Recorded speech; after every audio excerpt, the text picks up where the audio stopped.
Hello. On our agenda are issues related to the implementation of the national project Infrastructure for Life. This concerns the further development and arrangement of the vast expanse of our country, the creation of a modern, comfortable, safe, and convenient environment in all regions and municipalities, addressing housing issues and creating jobs, ensuring wide accessibility to transport and social services, and providing quality and safe roads. The comprehensive solution to these tasks should be facilitated by the support of key settlements. 2/3 of our citizens live in them. These key settlements, of which there are a total of 2,160 along with the largest metropolises, are intended to strengthen the economic and infrastructure framework of Russia and thereby ensure a more harmonious and sustainable settlement model across the country's territory. The development of key settlements will proceed, among other things, based on master plans. These plans should reflect what a specific city, district center, or village will look like in 6 to 12 years. What changes are expected in the socio-economic sphere, and which infrastructure projects need to be implemented. In the federal subjects, they have already begun drafting master plans. But this document does not yet have a clear legal status. Work on the corresponding bill is underway, but I ask not to delay it. At the same time, it is necessary to finally clarify how master plans will relate to general and comprehensive territorial development plans.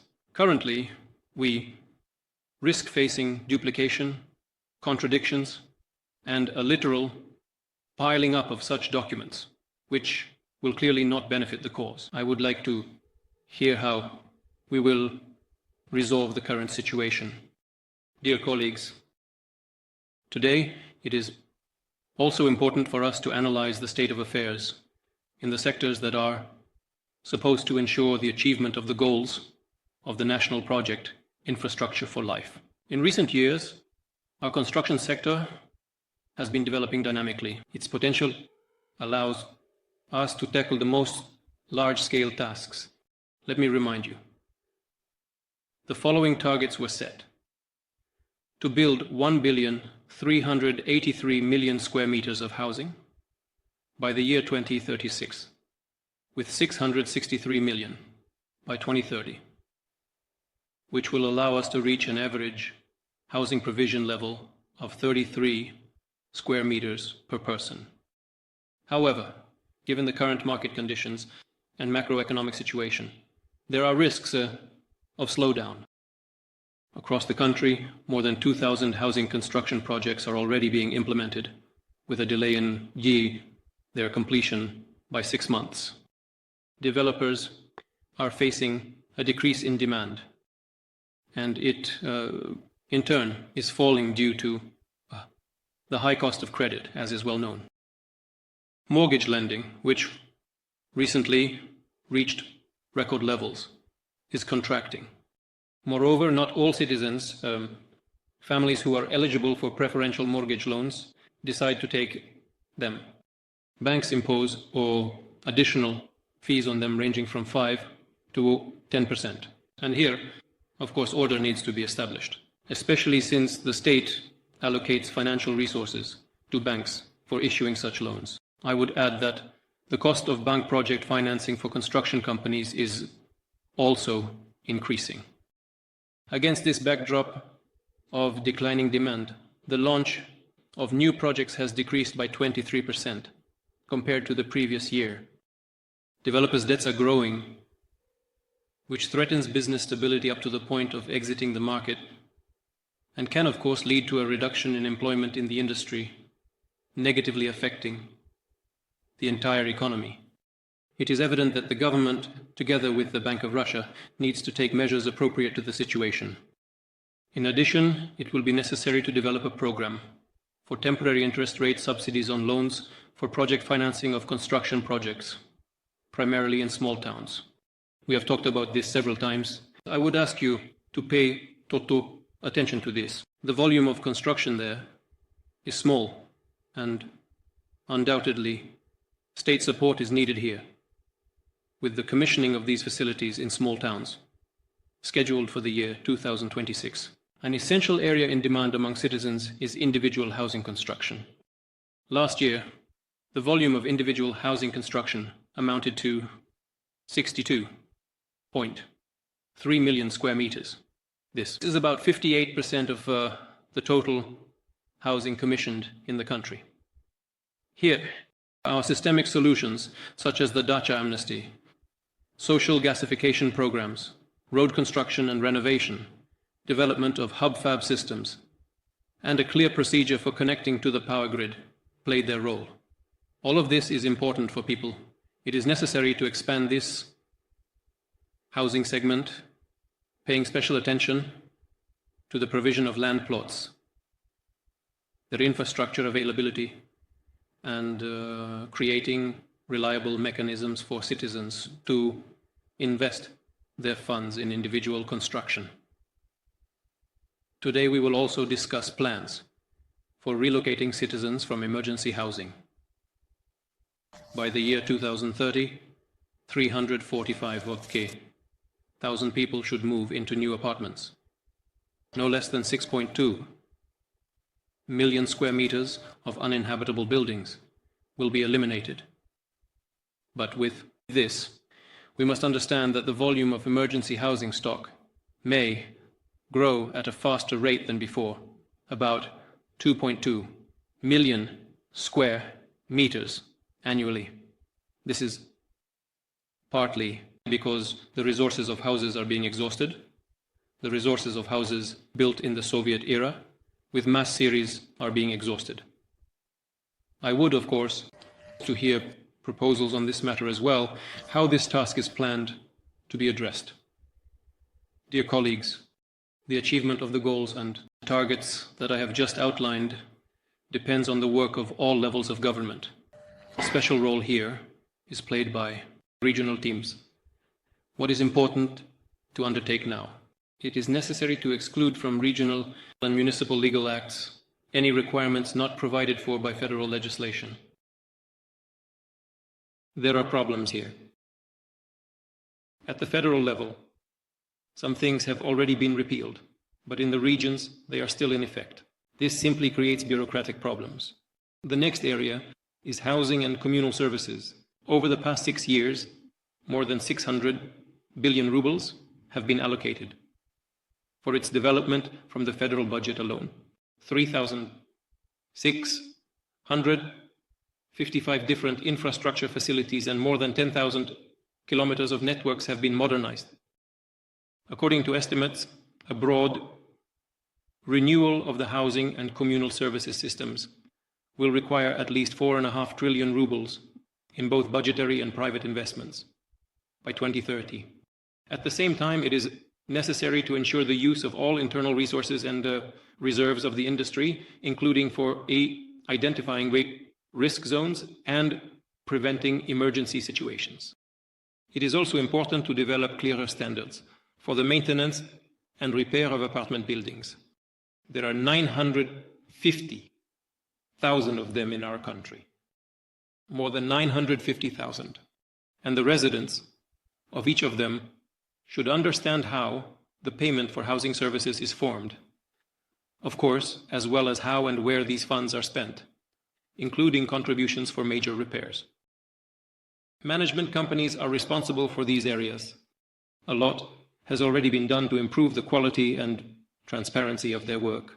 Licensing requirements are being tightened, but we must continue to pay attention to these issues.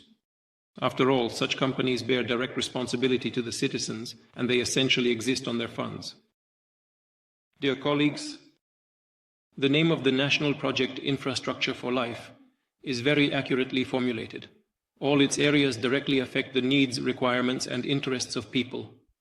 One such area is the development and renewal of roads. Moremo. As of today, more than half of the regional roads and 85% of the road network in 105 urban agglomerations are in standard condition. But it is evident that road surfaces, especially in our climate, constantly require maintenance. Therefore, the pace that has been set cannot be reduced, and the tasks set in this area need to be addressed effectively and efficiently. I would add that the new national project provides for the further development of public transport. At least 85% of the vehicles in its fleet should be modern, comfortable, environmentally friendly, and safe for people. Let's discuss these and other issues related to funding sources. Here, undoubtedly, various opportunities should be utilized to solve the tasks I just mentioned. Dear colleagues, the work on creating a comfortable living environment is already underway and is actively progressing in the regions. Today, we are in contact with the federal subjects where such infrastructure projects are being implemented. Let's get to work. The floor is given to Marat Shakirzianovich Kusnulin. I know that he is ready to say a few words himself and pass the baton to the regions, which will talk about how the work is progressing in their municipalities. Please, Marat Shakirzianovich. Dear Vladimir Vladimirovich, esteemed members of the Presidium, colleagues, since 2025, the national project Infrastructure for Life has been underway, which broadly encompasses all the infrastructure necessary for the comprehensive renewal of settlements and the improvement of living conditions for our citizens. Today, we want to present to you a number of new facilities that have been completed in various parts of our country. I would like to note that financial support instruments play a key role in the development of infrastructure. To support the development of infrastructure in the regions, on your instructions, Vladimir Vladimirovich, the government has been implementing the Infrastructure Menu Initiative since 2022, where all financial support instruments have been compiled. The total funding for all projects amounted to more than 1,400 billion rubles. The initiative has been in high demand among the regions, and today we continue its implementation within the framework of a new national project. Among such mechanisms are infrastructure loans, which thanks to your support we will provide until the year 2030. The use of infrastructure loans by the regions allows for a comprehensive renewal of settlements, the creation of new housing and jobs. An example of such work is the Dobrograd project. This is a new settlement, completely new, where, thanks to infrastructure loans, roads have already been put into operation, a school has been opened, and a kindergarten, a sports and recreation complex, and utility facilities are being built. I present and suggest giving the floor to Vladimir Mikhailovich Sedov, the initiator and investor of this project. Please.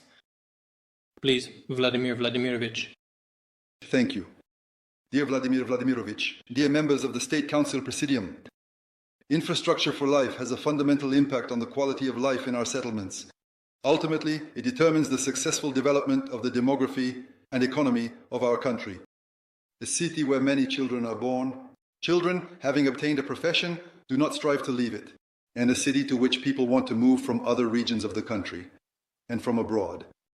As the initiator of building a new city from scratch, we have placed the family at the core of Dobrograd's development. I would even say that within our team, we use the term that the family is the city-forming enterprise of the city. And we believe that it is precisely around the family that the further comprehensive development of our settlements should be built, from master plans of territories to housing and social policy. Initially, we addressed the key task for people to want to come to the new city so that positive demographics become a living reality. And in creating the infrastructure of Dobrograd, we placed family centricity at the heart of this infrastructure. This is not a slogan, but a practical model in which family housing being built in Dobrograd creates conditions for more children to be born into families. It is important that housing is affordable and can change and grow along with the growth of the family. Today, we have large apartments in low-rise buildings, townhouses, and individual residential homes. And you are absolutely right, Vladimir Vladimirovich. We see how, with what truly significant contribution individual housing construction makes. Families living in them have the largest number of children, and feel very comfortable in these conditions. The social environment in Dobrograd works not just as a function, but also as an assistant in raising children. In my understanding, its task is to reduce the cost of a child for parents in terms of money, time, and responsibility. Not replacing the family, but assisting it. Today we have 2 full-day schools operating, one of which is municipal, with 855 places. The construction of a municipal kindergarten, the second one in the city, is nearing completion. Healthcare facilities play an important role. We have implemented a 3-tier medical service system. In addition to the traditional clinic and hospital, we have introduced the family doctor tool, who resides in an area where approximately 1,200 people live. The leisure environment in Dobrograd is designed to unite generations of a family. We have created extensive opportunities from playgrounds, indoor and outdoor sports and cultural facilities, to cultural spaces with one goal: to provide families, the opportunity to spend time together, strengthening the bond between children, parents, and the older generation. Tourism has become a major driver of development. The launch of the M12 highway from Moscow to Kazan has given a huge additional boost. The tourist flow from 2022 to 2024 to the city of Dobrograd, the settlement of Dobrograd, amounted to 800,000 people with 3,000 residents. And for 3 consecutive years, it has been doubling. This is largely the result of state support for the tourism industry, subsidizing loans for stationary and modular accommodation facilities. The tourist infrastructure of Dobrograd, thanks to the national project Tourism, has been expanded over 3 years with 2 new accommodation facilities, a stationary hotel and a park hotel with modular buildings. Now briefly about the numbers. A total of 38 billion rubles has been invested in the project over 10 years, of which 21.5 billion rubles are my personal investments. 5.3 billion are from other investors and city residents. 3.9 billion rubles are from an infrastructure budget loan under the national project Infrastructure for Life, mentioned by Marat Shakirzianovich, which was obtained with the support of the governor of the Vladimir region, Alexander Alexandrovich Avdiyev. Thank you for this tool. It truly allows for the accelerated development of the area and the unlocking of spatial development potential. And today, with the support of Maxim Stanislavovich Oreshkin, together with the Agency for Strategic Initiatives, we are consolidating our experience. When the family is at the center of development, the area becomes vibrant and attractive. We are confident that the solutions applied in Dobrograd can become standard for key settlements in the country. In Dobrograd, there are 3,059 residents from 60 regions of Russia and 14 countries around the world, and 85% of them are families with children. 74% of these families have 2 or more children. In Dobrograd, a family with 2 or 3 children is considered completely normal. Among the residents, 35 foreign families, thanks to your decree, Vladimir Vladimirovich, we are seeing a sharp increase in interest in moving to Russia among those who share our values. Right now, here next to me, are Kristina Gabdulina and her husband Alexander, who came from Latvia, and Maxim Zhitnikov, who came to Dobrograd from Germany. They are already living here and working. Maxim works as the branch chef of our restaurants, and Kristina and her family have started their own business and are actively developing it in our city, where, if you allow, they can briefly share their story of moving to Russia. Thank you for your attention. Yes, please, go ahead. Kristina will take it. Good afternoon, dear Vladimir Vladimirovich. My name is Kristina Gabdulina. At the age of 24, I moved from Latvia to Russia. And my perhaps most important decision to move to Russia was driven by the desire to communicate in Russian, to live in a culture that is close to my spirit, to have children in this country and provide them with a decent education directly to my own children. After moving to Russia, I truly went through all the stages of this adaptation period for newcomers. I really hope and believe that our country will develop a one-stop system that will allow foreign citizens to go through this adaptation process of moving to this country. very easily, very and smoothly. And right here in Dobrograd, we are currently observing this by interacting with people from different countries who are showing their interest in this city. Also, it was specifically the move to Dobrograd that motivated me to obtain Russian citizenship, as it provided a foundation for life and family, so to speak. We have 4 children. The youngest child is currently 9 months old, and we feel very comfortable in this city. The children feel safe. They attend the newly opened school, the gymnasium. They really like it all very much. The infrastructure is arranged in such a way that it allows children to live worthy years of their childhood, receiving all the benefits that one can have at their age. So probably when choosing a city in the region, especially moving from Latvia, from Riga, first to Moscow, and then from Moscow to the region, to the Kovrov district, we primarily chose a city for living, specifically for the family. That's if I briefly say a few words. Christina, what was the most difficult thing, after all? What difficulties did you encounter when processing the necessary documents, like solving everyday issues? First of all, yes, Vladimir Vladimirovich, it's probably more about psychological adaptation because there is no support. When you move, you face a number of issues, and there are people who, well, I am Russian speaking, yes, meaning my family consists of different nationalities, and the Russian language was a priority in our family. But many people, for example, do not know the Russian language. For many, the process of handling documents and integrating into society is difficult, despite the fact that when they move, they are inspired by the history, culture, and the way they are received here. But precisely, probably, the psychological aspect is the primary concern. There is no support for citizens who move, with families and possibly with small children. Yes, this is also quite a complex process. All right. Indeed, thank you very much. I specifically asked questions to later work with colleagues and consult on how to organize this work for those who truly choose, i.e., Russia, as their permanent place of residence. We need young, promising people who are starting families and getting an education here or are coming with an education already. In general, this is the kind of contingent we need, so to speak, people who are close to what we live by and the values we defend. Thank you very much. Please. Thank you. Good luck to you. Thank you. Good afternoon, hello. My name is Maxim Zhitnikov.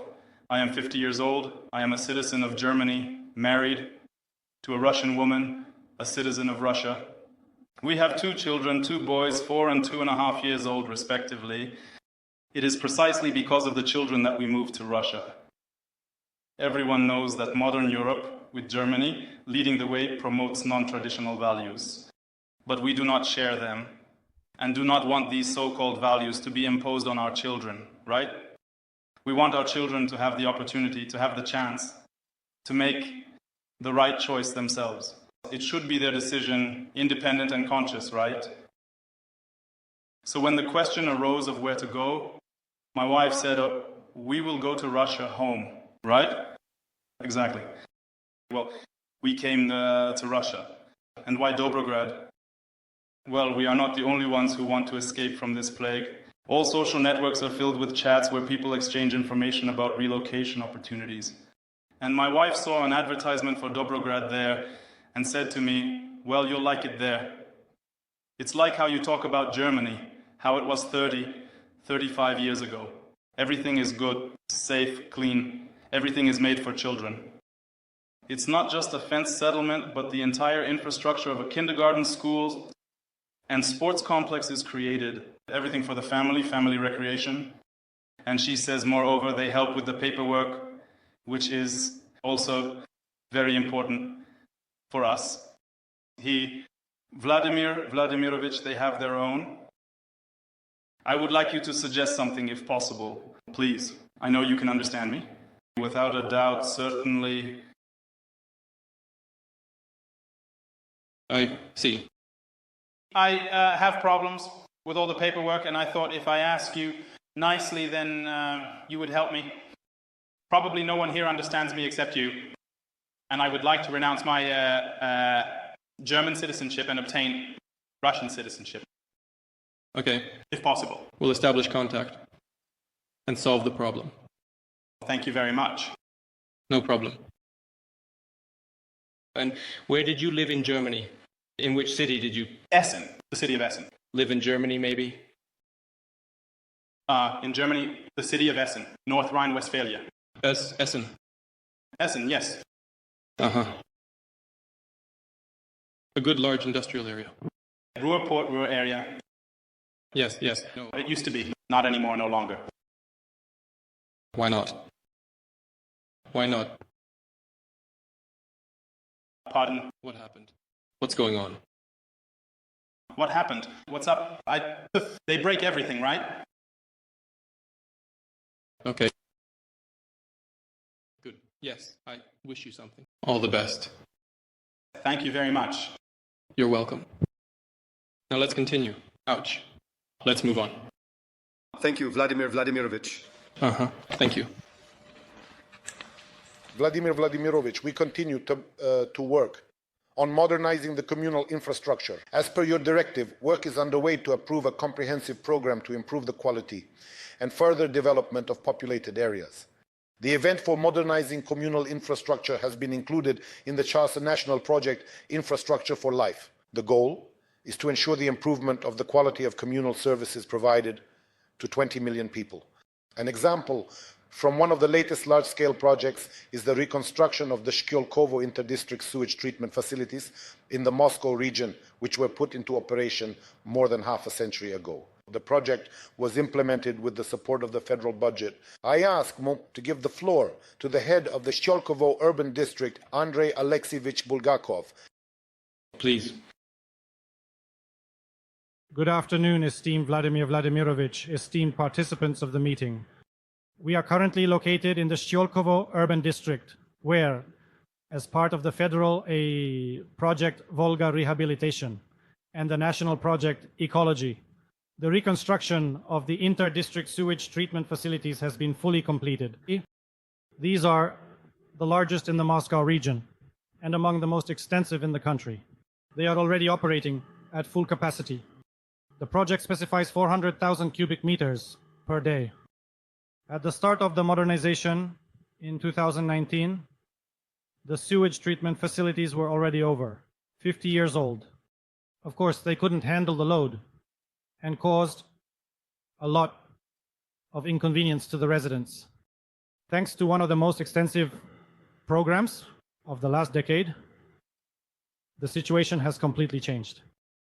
The changes were felt not only by the residents of the Shkyolkovo urban district, but also by our neighbors from the cities of Pushkino, Losino-Petrovsky, and the science cities of Korolev and Fryazino. And this totals more than 700,000 residents. This is also important for the 100 enterprises operating in the aforementioned 5 municipalities, including within the framework of import substitution, on behalf of and at the numerous requests of the residents of all 5 municipalities, as well as from our business community. We thank you, esteemed Vladimir Vladimirovich, for the launch and implementation of this crucial project for everyone without exception, as well as for the special attention to the modernization of key systems and infrastructure facilities of the housing and utilities sector. Uh-huh. Andrei Alexievich, how many citizens live there once again? In the urban district? In the urban district of Shkyolkovo, there are 240,000 people. Uh-huh. Well, with the introduction of these facilities, what are the most pressing issues that remain? Huh? Well, as I already mentioned, it affected, our neighbors, the cities that are serviced by the inter-district Szkiolkowo treatment facilities. The current work cycle is such that any emergency situations are eliminated. And most importantly, the unpleasant odor has been eliminated over a vast area that previously spread for several kilometers. Yes, Andrei Alexievich, I understood that. I'm asking what other, pressing issues in the housing and utilities sector remain in your district. It is necessary to continue, and we are doing this together with the regional government, the replacement of main intermunicipal collectors, which ultimately enter the treatment facilities, meaning large diameters more than 700 millimeters and up to 2,000 millimeters in diameter, need to be completely replaced over the next 3 years. Accordingly, over the past 3 years, a fairly large amount of work on this issue has also been completed under regional state programs. Understood. Thank you. Good luck. Another priority of our work, Vladimir Vladimirovich, is the relocation of emergency housing. Last year, we completed the federal project for relocating unsuitable housing as part of the national project Housing and Urban Environment. During the implementation of the project, 830,000 people were relocated from 14 million square meters. The activities will continue within the framework of the National Project Infrastructure for Life. It is planned to ensure the relocation of 6,200,000 square meters of housing. We completed the construction of a house for relocation, including from emergency housing in the Nenets Autonomous Okrug. This is the city of Naryan Mar. The construction of the house was carried out with the support of the federal budget through the Territorial Development Fund. I would like to give the floor to the acting governor, Irina Alfredovna Gecht. Please. Vladimir Vladimirovich, good afternoon. We are actually welcoming spring already in the Arctic, and this coincided with such a joyful event for the district, the commissioning of a new residential apartment building. Today, many people who have been living for years in dilapidated emergency barracks were waiting for the opening of this building. These are 14 emergency houses in different areas of the city of Naryan Mar. In total, more than 500 people will celebrate their housewarming here, including war children and individuals from among orphans. The area of the building is more than 7,000 awam square meters. It should be noted that this is the tallest building in Naryan Mar, but it is surrounded by all the necessary social infrastructure.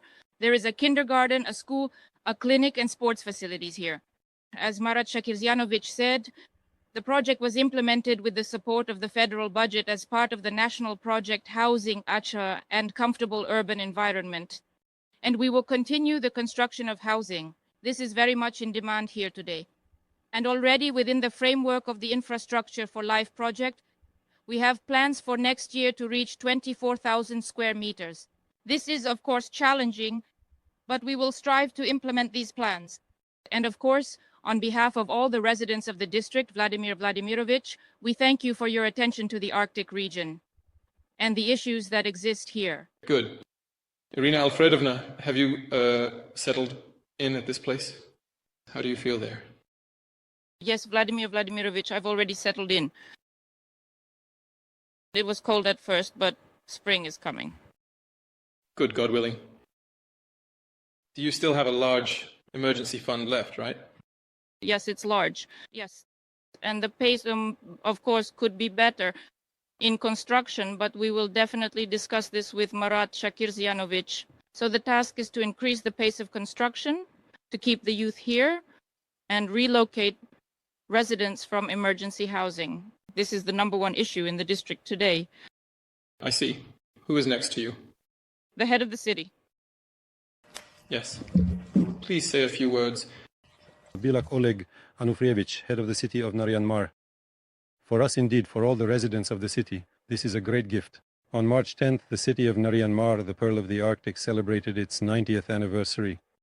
And undoubtedly, for the city of Narian Mar and all its residents, this gift is the most significant this year.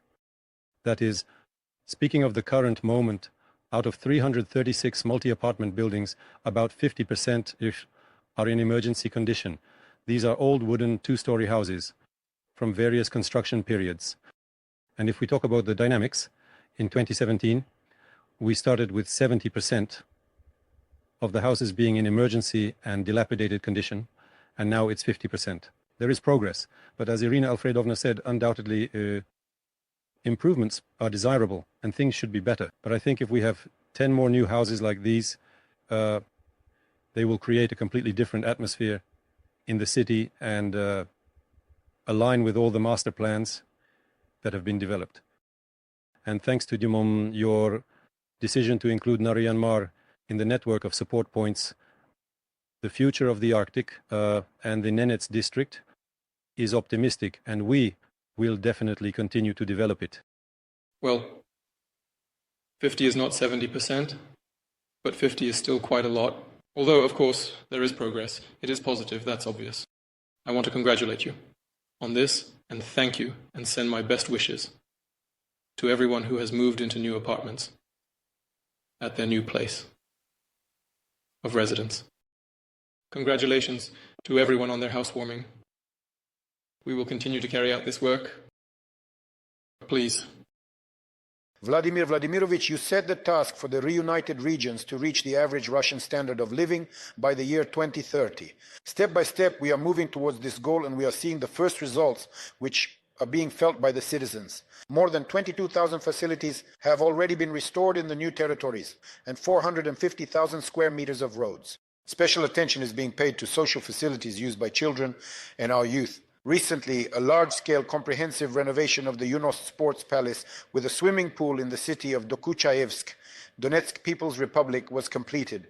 Thanks to the efforts of the patron region, the Republic of Sakha, the facility was completely renovated within a year. I ask to give the floor to Denis Vladimirovich Pushilin, the head, one of the Donetsk People's Republic. Please, Denis Vladimirovich. Dear Vladimir Vladimirovich, dear colleagues, today we are opening the renovated Yunost Sports Complex in Dokuchayevsk, and this is another step in supporting mass sports and promoting an active lifestyle. Vladimirovich, this is a very significant facility for the settlement, for the city of Dokuchayevsk, because the city was under shelling for a long time. There was a lot of destruction. And now we see how the city is transforming. And of course, the restored sports complex will undoubtedly become a focal point for the residents of both the city itself and the nearby settlements. Here, in addition to a very good, comfortable, modern sports hall, there is, of course, also a swimming pool where we plan to, and have already discussed with the facility manager, we plan to hold not only regional events, but perhaps even more serious ones. At least for now, we dream about it. And to be honest, we are counting on it.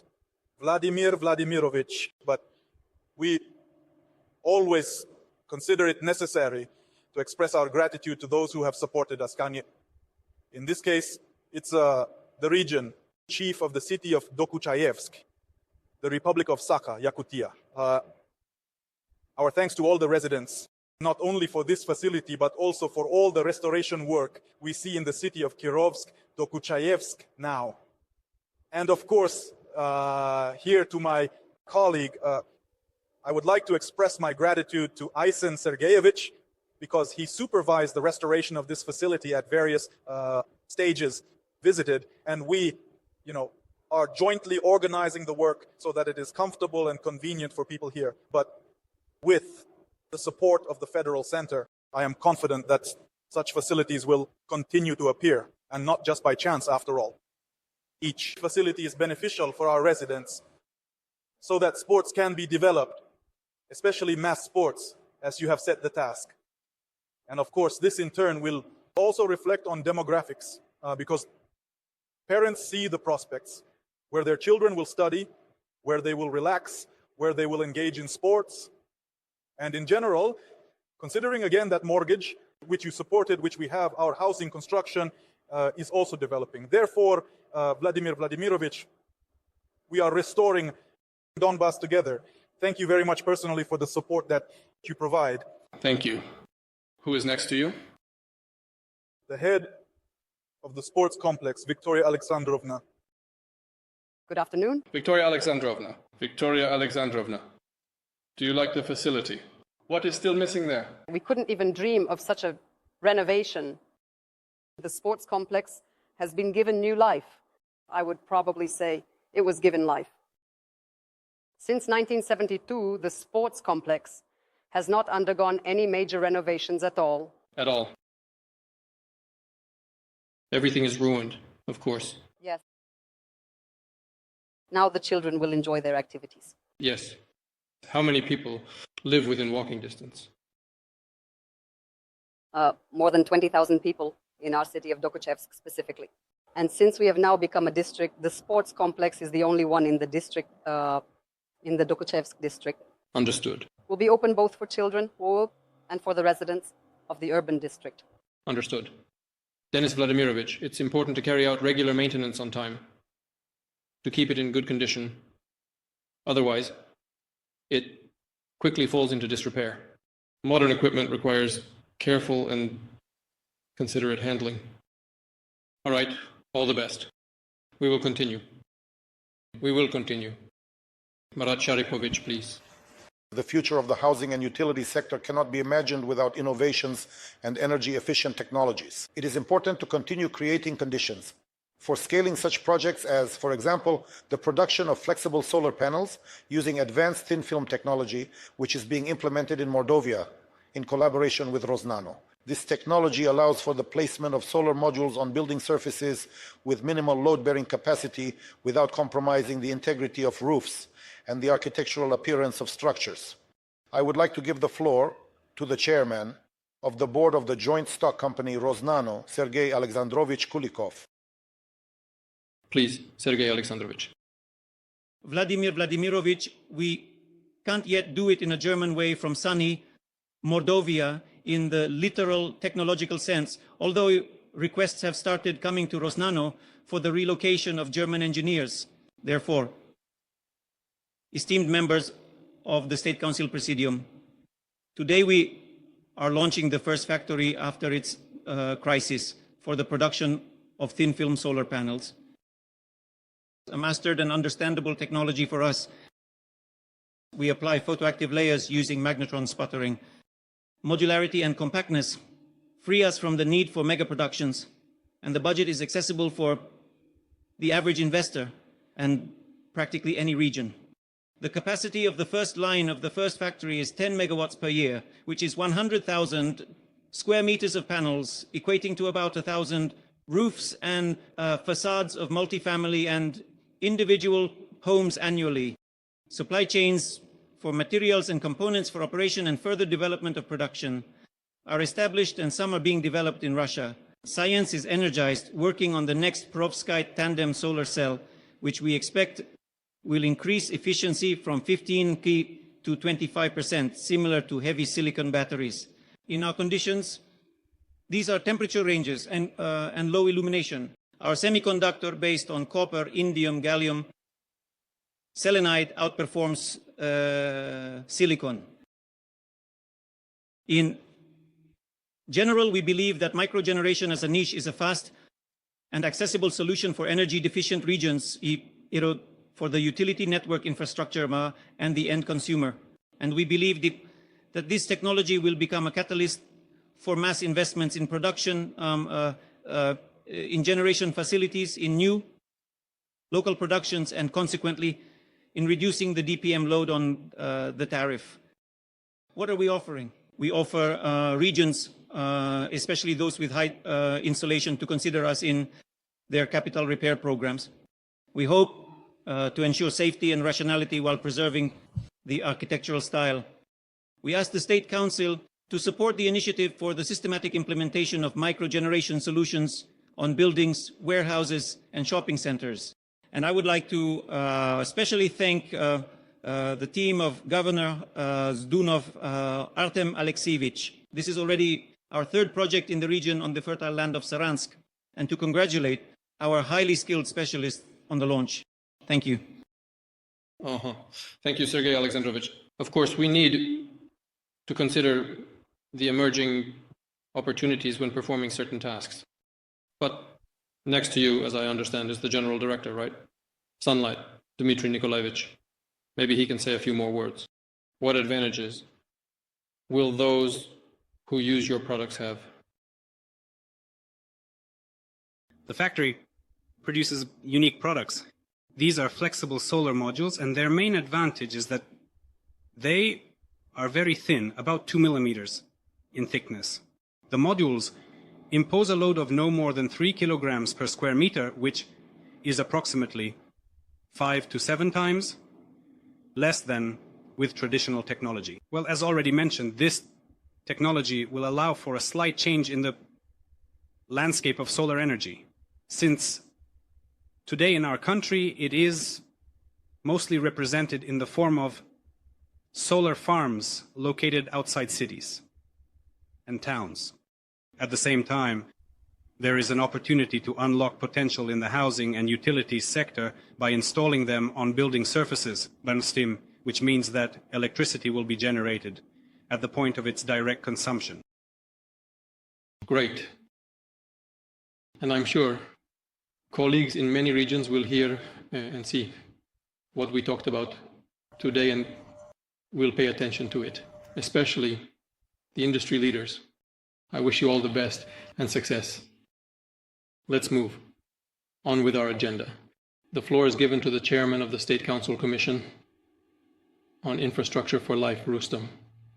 Minikanov, Rustam Nurgalievich, please, to the head of the Republic of Tatarstan. Dear Vladimir Vladimirovich, dear colleagues, the construction industry is one of the key sectors in the development of the country's economy. At the same time, today, the housing market is experiencing difficulties. Since the beginning of the year, there has been a decrease in the launch of new projects by 23%. The volume of multi-apartment housing by 18%, and the issuance of mortgages by 53%. This trend could lead to a housing shortage in the years 2027, 2028, and an increase in prices.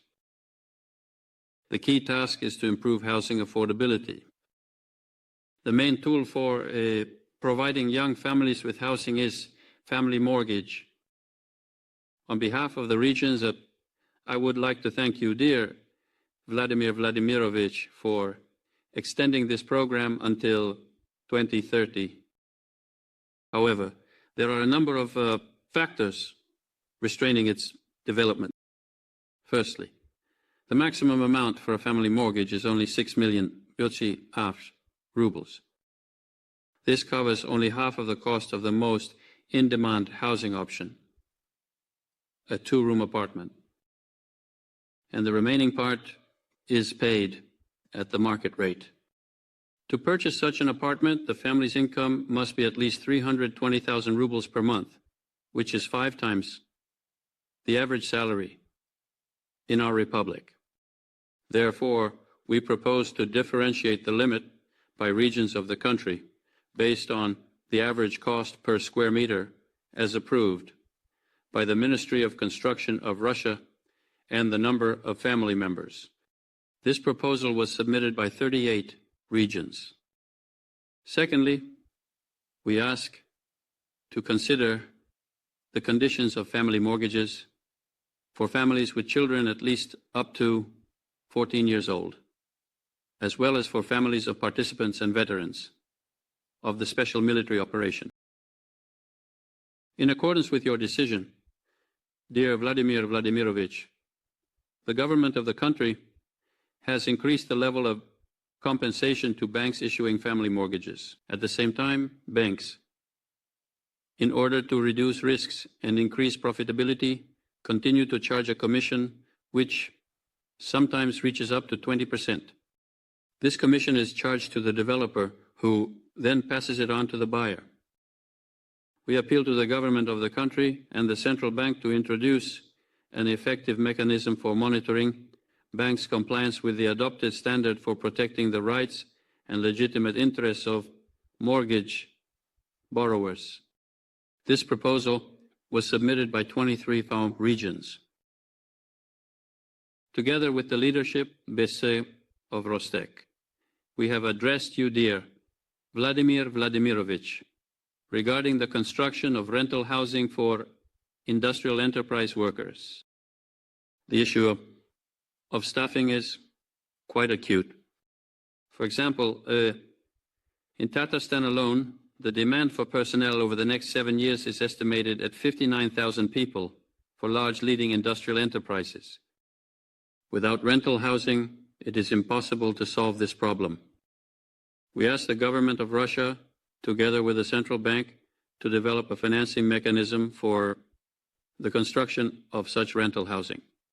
This proposal was submitted by 25 regions. For more effective work of developers and their interaction with banks, we propose, firstly, to provide a simplified mechanism for developers to change banks during project financing. Secondly, to introduce a moratorium on the application of sanctions by banks to developers when the conditions of project implementation change. This proposal was submitted by 27 regions. For the year 2024, the average level of debt coverage by funds in escrow accounts decreased by 13 percentage points. This led to an increase in the average rate on project financing to 10% per annum. Based on the fact that a house is built in 2.5 years, the interest to be paid amounts to up to 40% of the project's cost. Therefore, we would ask to consider the possibility of reinstating subsidized interest rates on loans within the framework of project financing. This form existed and was in effect in the years 2022-2023. This proposal was submitted by 21 different regions. A current issue is the connection of the constructed facility to the networks. We propose, firstly, to ensure transparent conditions when forming the price for the construction of utility infrastructure facilities by resource supplying organizations. When determining the cost of construction, it should be mandatory to use the resource index method for forming estimate calculations. Secondly, reduce the timeframes for connecting to engineering networks. For example, the term for technical connection to power grids can be up to 2 years.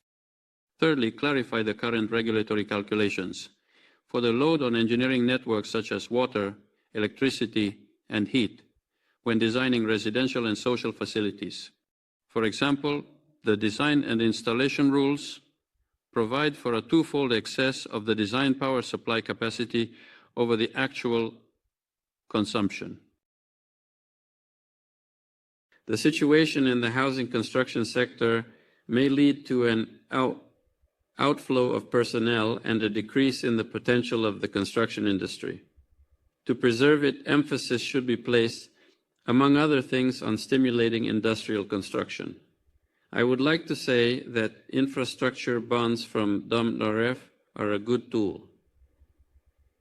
To increase the volume of project implementation in the regions, we propose to raise the limit on infrastructure bonds to 300 billion rubles, change the financing conditions for new projects by increasing subsidies to 2/3 of the key rate of the Bank of Russia, and most importantly, establish a renewable limit for regions to direct funds to new projects after loan repayment. Under the new national projects, the planned volume of housing construction will increase over 6 years and exceed 630 million square meters.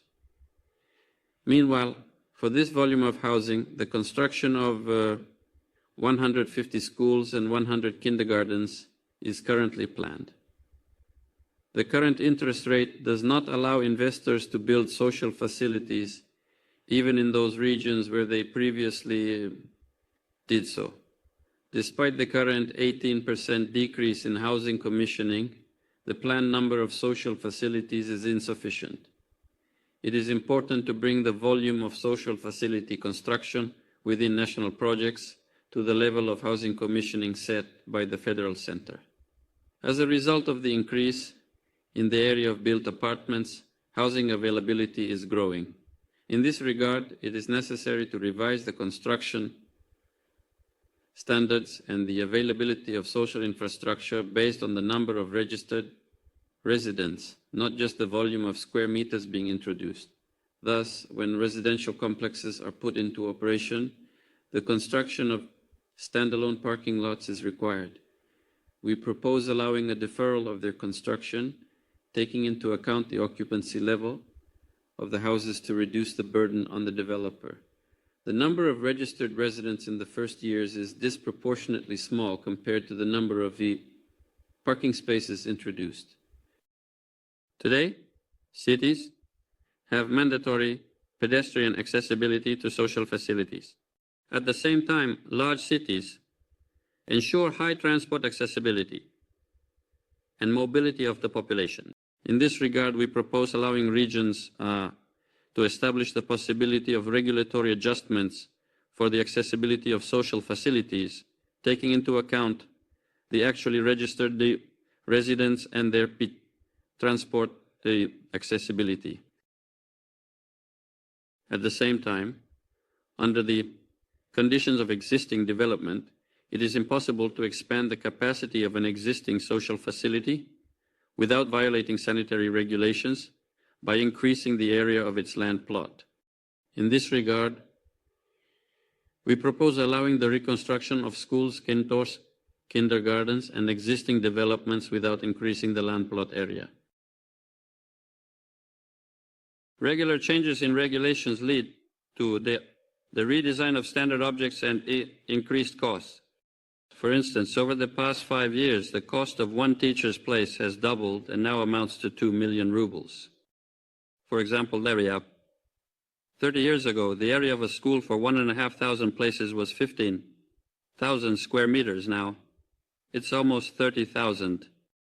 I propose to revise the existing standards towards reduction, taking into account not the building areas but the volumes, and also to establish a moratorium on changing the standards for at least 5 years. Dear Vladimir Vladimirovich, currently a draft law has been developed for the relocation of citizens from emergency housing. We would ask you to give instructions for its expedited adoption. By the year 2030, the task has been set to improve the provision of utilities for 20 million people. I want to thank you, dear Vladimir Vladimirovich, for the program to modernize the utility infrastructure. At the same time, only 169 billion the federal funds are allocated for its implementation over 3 years. At the same time, within the framework of your address, it was instructed to allocate no less than 150 billion rubles annually to the program. We asked to provide in the budget for the years 2026-2027 annual funding in the specified amount, as it is quite difficult to ensure the missing volume of funding through tariffs for all consumers. At the same time, to increase funding, proposals are being made to amend the current legislation regarding the allocation of an investment component when setting tariffs in the areas of heating, water supply, and wastewater disposal, to exclude the investment surcharge from the index of citizens' payments, as well as to regulate its size and ensure the targeted use of these funds. At the same time, resolving this issue must be linked with strengthening income and for personalizing measures to support citizens in paying for housing and communal services. It is necessary to introduce the institution of a qualified state customer to control every budget ruble within the framework of the federal project for the modernization of communal infrastructure. It is also necessary to conduct an analysis of prices the cost of materials and work when implementing investment programs by regulated organizations. We propose to assign the Federal Anti-Monopoly Service to organize this work. For the effective operation of water supply and sewage facilities built with budget funds, we propose allowing their transfers as a contribution to the authorized capital of joint stock companies. At the same time, the controlling stake in these shares should belong to state or municipal authorities.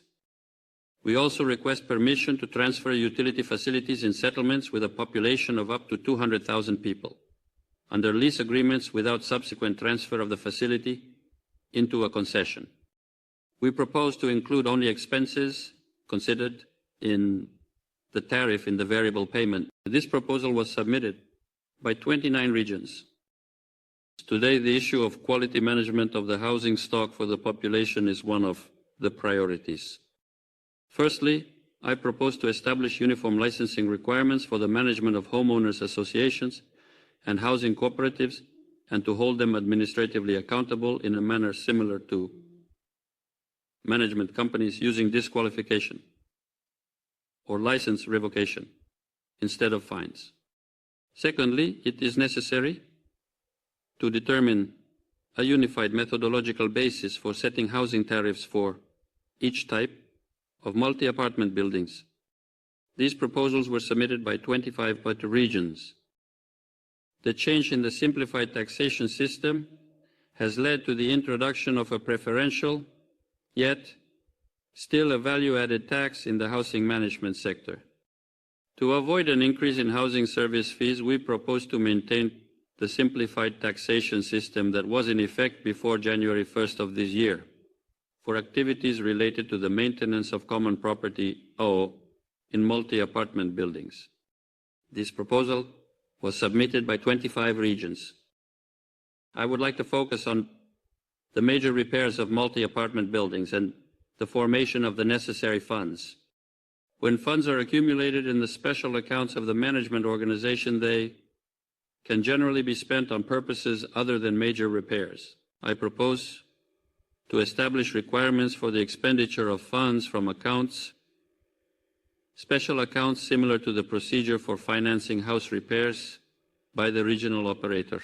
Provide for the mandatory restoration of owners' funds that were spent inappropriately when they are returned from special accounts to the regional operator. This proposal was submitted by 27 regions.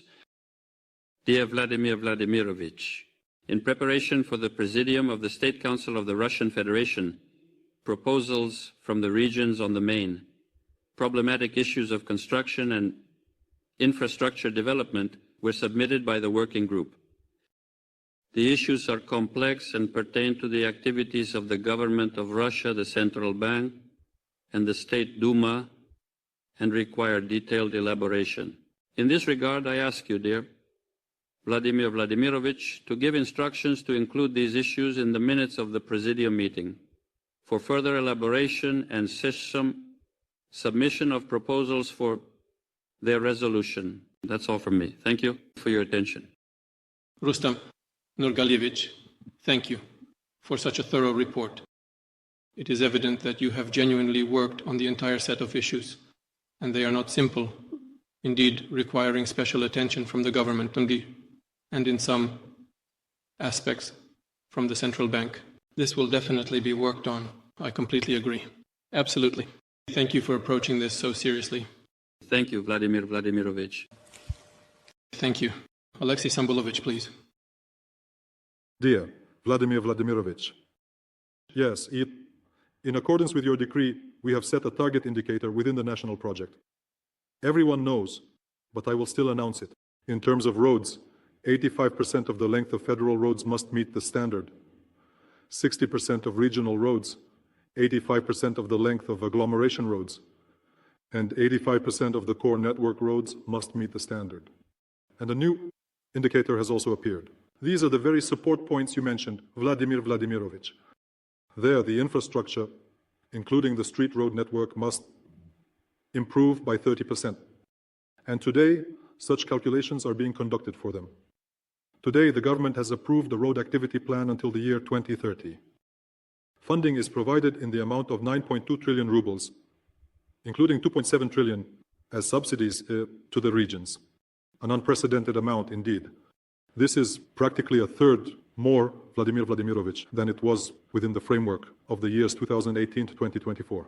Despite the entire situation, such a large volume of funding is provided. I am confident that people, our residents, will see and feel this on their roads. At the same time, all regions are currently assessing the necessary funds, specifically for the street road network and support points. So we understand that additional funding will be required. Therefore, we propose to look at additional sources, including granting regions the right to introduce fees for the passage of trucks weighing more than 12 tons on regional local roads. Specifically, the right, since regions are different with varying geography, different road networks, different transit traffic, and so on. In some places, the regional road runs parallel to the federal road, and trucks choose the regional road to avoid paying on the federal one. Overall, the situation varies. Therefore, specifically the right, and within this right, the regions will be able to A, establish such fees, B, determine which specific roads, and set discounts for garbage trucks or for transporting construction materials for building social facilities with preferential conditions, and so on. And it was evaluated differently across the regions. For some, it's less than 100 million in annual revenue. For others, like the Krasnodar region, it could be more than 2.5 billion rubles a year from this. So this requires further adjustments in each region. To implement this, a federal law, regulatory acts, and the designation of local operators will be needed. But overall, we propose to start this work. This was reviewed within the framework of the State Council Commission and supported by all regions. We are also considering additional solutions regarding the transport tax as a source. Therefore, Vladimir Vladimirovich, we are reporting for your decision. Regarding public transport, we have been tasked with ensuring that 85% of vehicles are not older than the standard term. Today, this is defined for cities and urban agglomerations with a population of more than 50,000. For buses, the standard term, the recommended term, is 10 years. A program has been developed by the government in collaboration with the Ministry of Industry and Trade and the Ministry of Transport. Funds amounting to 154 billion are allocated until the year 30. This includes preferential leasing, direct subsidies to regions, and a program for gas-powered vehicles. According to the calculations of the Ministry of Transport and the Ministry of Industry, this amounts to 24,000 buses. Within the framework of the Commission's work, we understand that this figure still requires confirmation. Even 24,000. The total need by the year 30 is 32,000 buses. 24 is the calculated provision. But Vladimir Vladimirovich, in previous years, our program was 60 to 40, where 60% of the bus cost was supported by the federal budget and 40% was preferential leasing at a preferential rate with the National Wealth Fund, providing a preferential rate through GTLK. Now it's the opposite. Just only 40% support, not 60 and 60 at a rate of 25 to 26% per annum. Under these conditions, today some regions did not apply at all, and some adjusted their applications downwards. Because of this, we are looking at what additional sources to consider in order to still implement the public transport renewal program. Another thing to pay attention to, the Ministry of Transport suggests considering the write-off of budget loans, these 2/3 to be directed towards buses. But these write-offs of budget loans have already been allocated for the modernization of communal infrastructure, financing emergency housing, implementing city master plans, and so on. So this is one source that has already been divided among many tasks. Therefore, some regions will be able to participate, but not all. Meanwhile, the program currently includes buses with minimal equipment and only partially buses accessible for people with limited mobility. 6 months ago, in December of last year, there was a State Council on Family Issues, and there was an order to purchase buses accessible for mothers with strollers. And buses are also needed to be accessible for people with limited mobility, well, our VCSO, who have corresponding restrictions. Buses are needed to be accessible for groups with limited mobility. This is a different price for the bus. What are our proposals, Vladimir Vladimirovich? We looked within the Commission at an off-budget source. This is the participation of companies involved in Osego Insurance. Such a precedent already existed. Nasabisa, in the year 19, as part of the State Council's decision, there was your directive, and auto insurance companies participated in road safety issues, built auto towns, and financed in 46 regions. This was done, where children are engaged in education and so on, additional training and other activities. So they have already participated. This contributed to the improvement of road safety, meaning it directly impacted the activities of Osego. We are now proposing that insurance companies participate in financing the renewal of public transport. This will help reduce the load on the roads, as more people will travel by buses. This will also lead to a reduction in accidents on the roads. At the same time, we understand the current state of the company. Mm-hmm. By the end of the 25th year, the total income of insurance companies was 330 billion rubles. Net profit was 25 billion. In the 23rd year, it was even better. The figure was 366 billion in company income. Meanwhile, 10 to 12%, Vladimir Vladimirovich, 10 to 12% today, is the shortfall in Osego collections. Well, since people whose policies have expired continue to drive, they don't complete the paperwork, and so on. There is no automatic control. We propose to introduce automatic control using photo and video surveillance cameras. This will increase the level of people's participation, meaning compliance with legal requirements, so that Osego policies are issued. Additional profitability for insurance companies due to this, without increasing rates, only by increasing the level of compliance with the law, 30 billion rubles a year. This is additional income.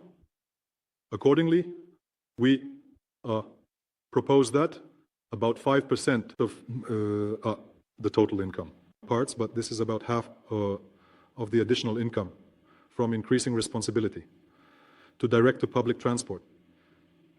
In these calculations, it was assumed that this would not lead to an increase in tariffs, the most policy for people. In this regard, we have a discussion, right? That is, and there is an assessment that this can lead to an increase. We are ready to additionally review, calculate. We proceed from the fact that though A, it is necessary to maintain the economic viability of the Osego itself. B, not to allow an increase in rates for users, right? And within this framework, the possible funds, which will be directed, considering the first two conditions, precisely towards supporting public transport. Vladimir Vladimirovich, and this will allow us, we calculated, by the year 2030, to allocate about 75 billion rubles additionally for the purchase of buses, which is essentially 1.5 times more than what is currently provided for in the program. This includes social issues, transport, safety, and of course matters related to the engineering industry. All of this is directed together. Therefore, with your support, I would ask for an order so that we can additionally work through all these issues and review them. Vladimir Vladimirovich, I have finished my report. Once again, I wanted to express my immense gratitude for the fact that even in such challenging times, such large-scale decisions have been made. And regarding roads, such unprecedented funding, and for public transport. Thank you very much. We will continue to work. Alexei Samuilovich, thank you for looking for solutions to these issues, including public transportation. But you just said yourself, we need to see if such decisions will affect the rates. That's the first thing. Yes, the Osego rates, Osego, right? And second, we need to realistically calculate whether this will lead to additional income for companies and what that income will be. You immediately mentioned 30 billion, but then corrected yourself. it needs to be calculated. Well, it definitely needs to be calculated. But, of course, it's worth considering. But both the first and the second need to be calculated. Two main points. Thank you. We will definitely work on it. So I think we will write in the directive to work on it, calculate it together with you, of course, along with all interested colleagues. Marat Shakirjanovic. Dear Vladimir Vladimirovich, esteemed members of the Presidium, colleagues, the national project Infrastructure for Life has become the main focus of our work for the next 6 years to improve the quality of life for our citizens, comprehensively renew settlements, and create the necessary infrastructure for this, including in the reunited regions. Thanks to your systematic support, the constant headquarters work of the government with governors and their teams, the construction industry has shown stable growth in recent years and continues to be one of the drivers of our country's economic development. The volume of construction work has increased by more than 33% over the past 6 years, and by the end of the 24th year it grew, but by 2.1%. The gained momentum allowed us to successfully complete the national project's housing and urban environment, and safe and high-quality roads. And most importantly, we have laid the necessary groundwork for broad, subsequent progressive development. Housing is the central element around which infrastructure development plans are formed. We have consistently grown in recent years in terms of housing commissioning. And by the way, in the first 3 months of this year, we again have a 9% increase in commissioning compared to the same period last year. But we all clearly understand that these are the foundations we created in 23-24. And of course, if there is no further support, it will be extremely difficult to maintain these foundations in the following years. The main investors in housing construction are citizens who annually invest about 16 trillion rubles in construction. At the same time, the primary means of improving housing conditions is through mortgages. Mortgage programs with state participation implemented at your direction have significantly supported the population, and the construction industry, providing a stimulus for development, including in those localities where nothing has been built for a long time. With the help of preferential mortgage programs, 3.2 million families have improved their housing conditions. Since 2019, more than 9.7 million mortgage loans have been issued, about a third of which with state support amounting to 31 trillion rubles. At the same time, the share of overdue mortgage debt is significantly lower compared to other consumer loans. This is one of the most stable financial instruments. This year, following your directive, we extended family mortgages to the secondary market, took measures to reduce additional fees charged by banks when providing preferential mortgages, increased the subsidized spread, and removed limits on almost all programs. Despite the timely measures taken, we still see a slowdown in mortgage lending and consequently in housing construction. The fees remain. Banks are forced to do this due to existing regulatory restrictions and are also increasing the initial down payment to maintain the current pace of construction and meet all the targets. A stable mortgage policy is necessary throughout the implementation of the national project. I would ask for your directive to work together with the Bank of Russia to develop the necessary solutions to support mortgage lending. Given the high key interest rate, the inaccessibility of market mortgages, and the limitations on the possibility of participating in preferential programs, the population's ability to improve their housing conditions has decreased. It is important to develop alternative mechanisms for acquiring housing. Currently, developers use the installment mechanism provided by law, which is applied until the house is put into operation. It is proposed to work on providing installment plans for purchasing ready housing from the developer, even after the object is put into operation, if they have fully settled with the banks, closed escrow accounts, and owe nothing to anyone. For this, it is simply necessary to provide the possibility of establishing a lien on such property. In the current conditions, this measure would be extremely in demand. All developers operating in this market are asking for this. It is also proposed to refine the mechanism for implementing a system of housing savings. The corresponding bill has already been passed in the first reading. The main goal of this is to accumulate funds for the initial down payment. There is positive practice in using such a mechanism, for example, in the Republic of Bashkortostan. All these measures will require amendments to the legislation. I ask for your support on them. We would work promptly with the State Duma Today, many investors, especially large industrial enterprises, have a need for the construction of housing and necessary infrastructure in settlements, particularly smaller ones. The lack of housing is often a limitation for attracting personnel, and in some places it is a key reason why people do not invest. Currently, there is a provision to use the mechanism of agreements for the protection and promotion of investments only for projects of comprehensive territorial development. We have discussed this measure, by the way, and it is supported by everyone, including the Ministry of Finance, the Ministry of Economic Development, and there was a lively discussion in the government. Therefore, if we could extend the mechanism of investment protection and promotion agreements to include housing construction and infrastructure creation, it would also be a good factor for attracting funds. Because as of today, investors are investing approximately 600 baht and 26 billion in the cost per square meter solely for housing construction projects. That is, it's a large number of projects that we are currently building. Many developers are also carrying out a number of projects that were artificially divided into a large number of legal entities in 2019 to maintain the reliability of financing by the public. This measure through escrow accounts has proven to be positive, but at the same time, it has led to increased management costs, and there are issues with optimal tax planning.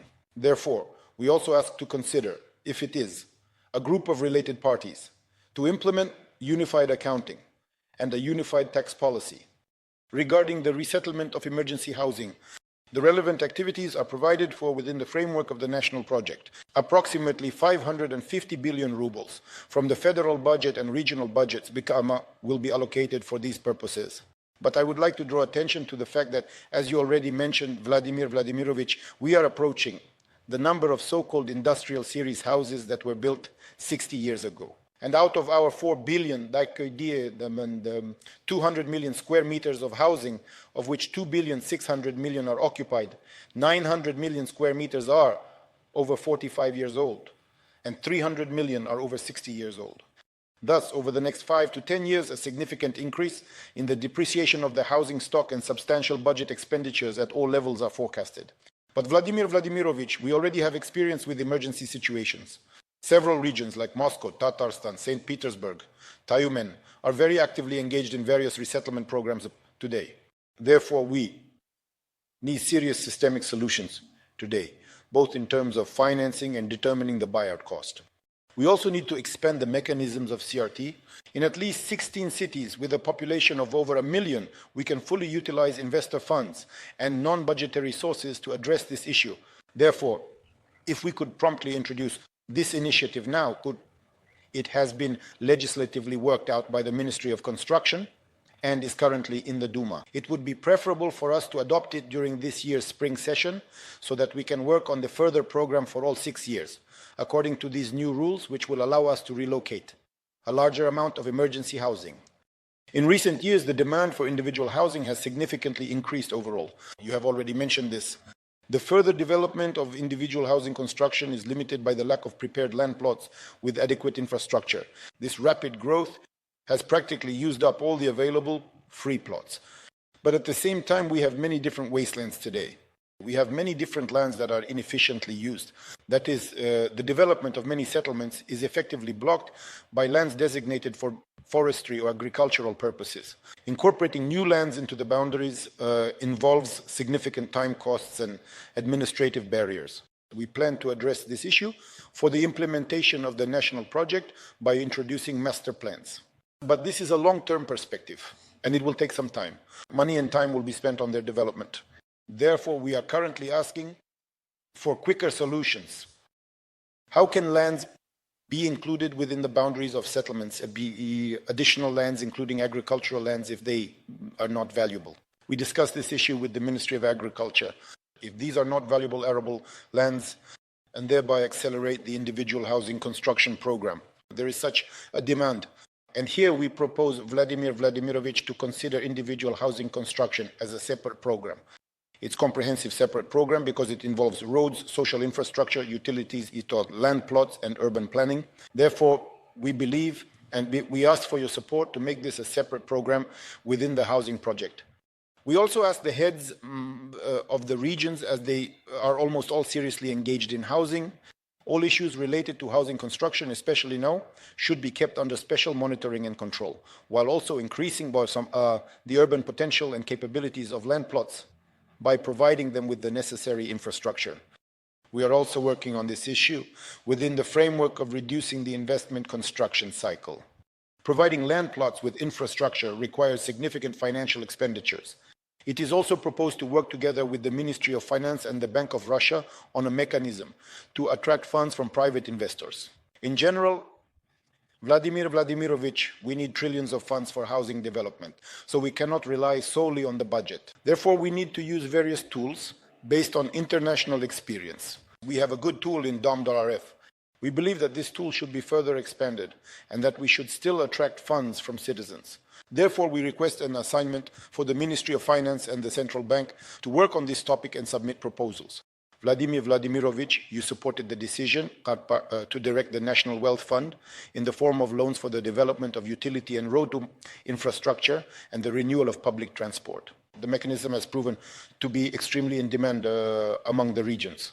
It is proposed to extend it and agree on the possibility of reinvesting the NWF funds. We have already talked to you about this. We are ready to pay all the interest payments that exist. But in order to plan the entire infrastructure project until the year 2030, we need an assignment to work on this issue with the government. Regarding the implementation of housing projects, a significant update of the utility infrastructure and all networks was planned. Therefore, if the rate of decline in housing construction intensifies, it will negatively impact the pace of modernization of the utility infrastructure. Within the framework of the national project Infrastructure for Life until the year 2030, we plan to build more than 2,000 utility infrastructure facilities, over 50,000 kilometers of networks to build and update and improve the quality of services for at least 20 million residents. To achieve this, it is necessary to implement a program with a volume of 4.5 trillion. At the federal level, until the year 2030, 3 sources of program funding have been provided: subsidies from the federal budget, treasury infrastructure loans, and 50% of the funds freed up as a result of writing off budget loans, for which we are very grateful, as this will greatly help the regions. However, the majority of the necessary 4.5 trillion must be secured from non-budgetary sources. Therefore, we now need to complete the formation of comprehensive plans for the modernization of communal infrastructure, aligning all sources, including non-budgetary ones. So, as a source, we should consider the implementation of investment programs and increase collection rates to 100%. Vladimir Vladimirovich, in the first 2 years, we are collecting, on average, about 100% across the country. Therefore, today we can confidently create investment programs and demand their execution and reduce accounts receivable, which also amounts to hundreds of billions. Here we believe that, of course, this work should be carried out together with the heads. We are already constantly discussing it in the headquarters. A crucial component of housing construction is the development of transport infrastructure. The main activities for the development of the federal and regional road network in the agglomeration are included in the national project Infrastructure for Life. The mechanism for achieving the indicators of the national project in this, including bringing the road network to standard condition and the reconstruction of road facilities, provided for in your directive, is an approved program by the government for a 6-year period. Vladimir Vladimirovich, thank you very much. We have never planned for 6 years before. We clearly understand when and what we will build and how it will be interconnected. Here we have taken into account the balance of demand for freight and passenger transportation, intensity, spatial development tasks related to the territory, and ensuring seamless logistics. Over 6 years, we plan to build and reconstruct 3,800 kilometers of roads, including 2,900 federal and regional roads, and to provide for the repair of over 45,000 kilometers of federal roads. By the end of the 30th year, 50 bypasses of settlements will be built. In addition, within the framework of the national project, the task is set to improve the condition of streets and roads in 2,160 reference points, which are components of improving quality within settlements, for the construction of 663 million square meters. Of housing, it is also necessary to reconstruct about 10,000 kilometers of local roads. It is the condition of local roads and the street road network that concerns the population the most. This is what our citizens encounter daily. In this regard, our task is to ensure the achievement of the set goals, prioritize activities, including in key settlements, and ensure the necessary funding of regional municipal road funds. This is what we have discussed in detail with the Transport Commission and all governors. We believe that this is a comprehensive solution, and by the way, you can see there we have in many regions, the transport tax has not been indexed for up to 10 years, which could also be considered as a source of income. We believe that this will allow us to significantly improve the situation. Vladimir Vladimirovich, during the preparation of the events, we received dozens of questions from the regions. Thank you very much for this State Council, because it brought us all together, mobilized us, and we kind of studied and sifted through a huge number of proposals and reached agreements on several of them. Some financial ones, of course, require further development today. But we are asking to have these discussions included in the protocol, to conduct further discussions as on the relevant platform of the State Council, as well as on the government platform. We will conduct reconciliation work. In general, we discussed these issues in all relevant committees at the headquarters of the regions, where all 89 regions participated. We discussed it at the strategy session with Mikhail Vladimirovich Mishustin, with all interested parties.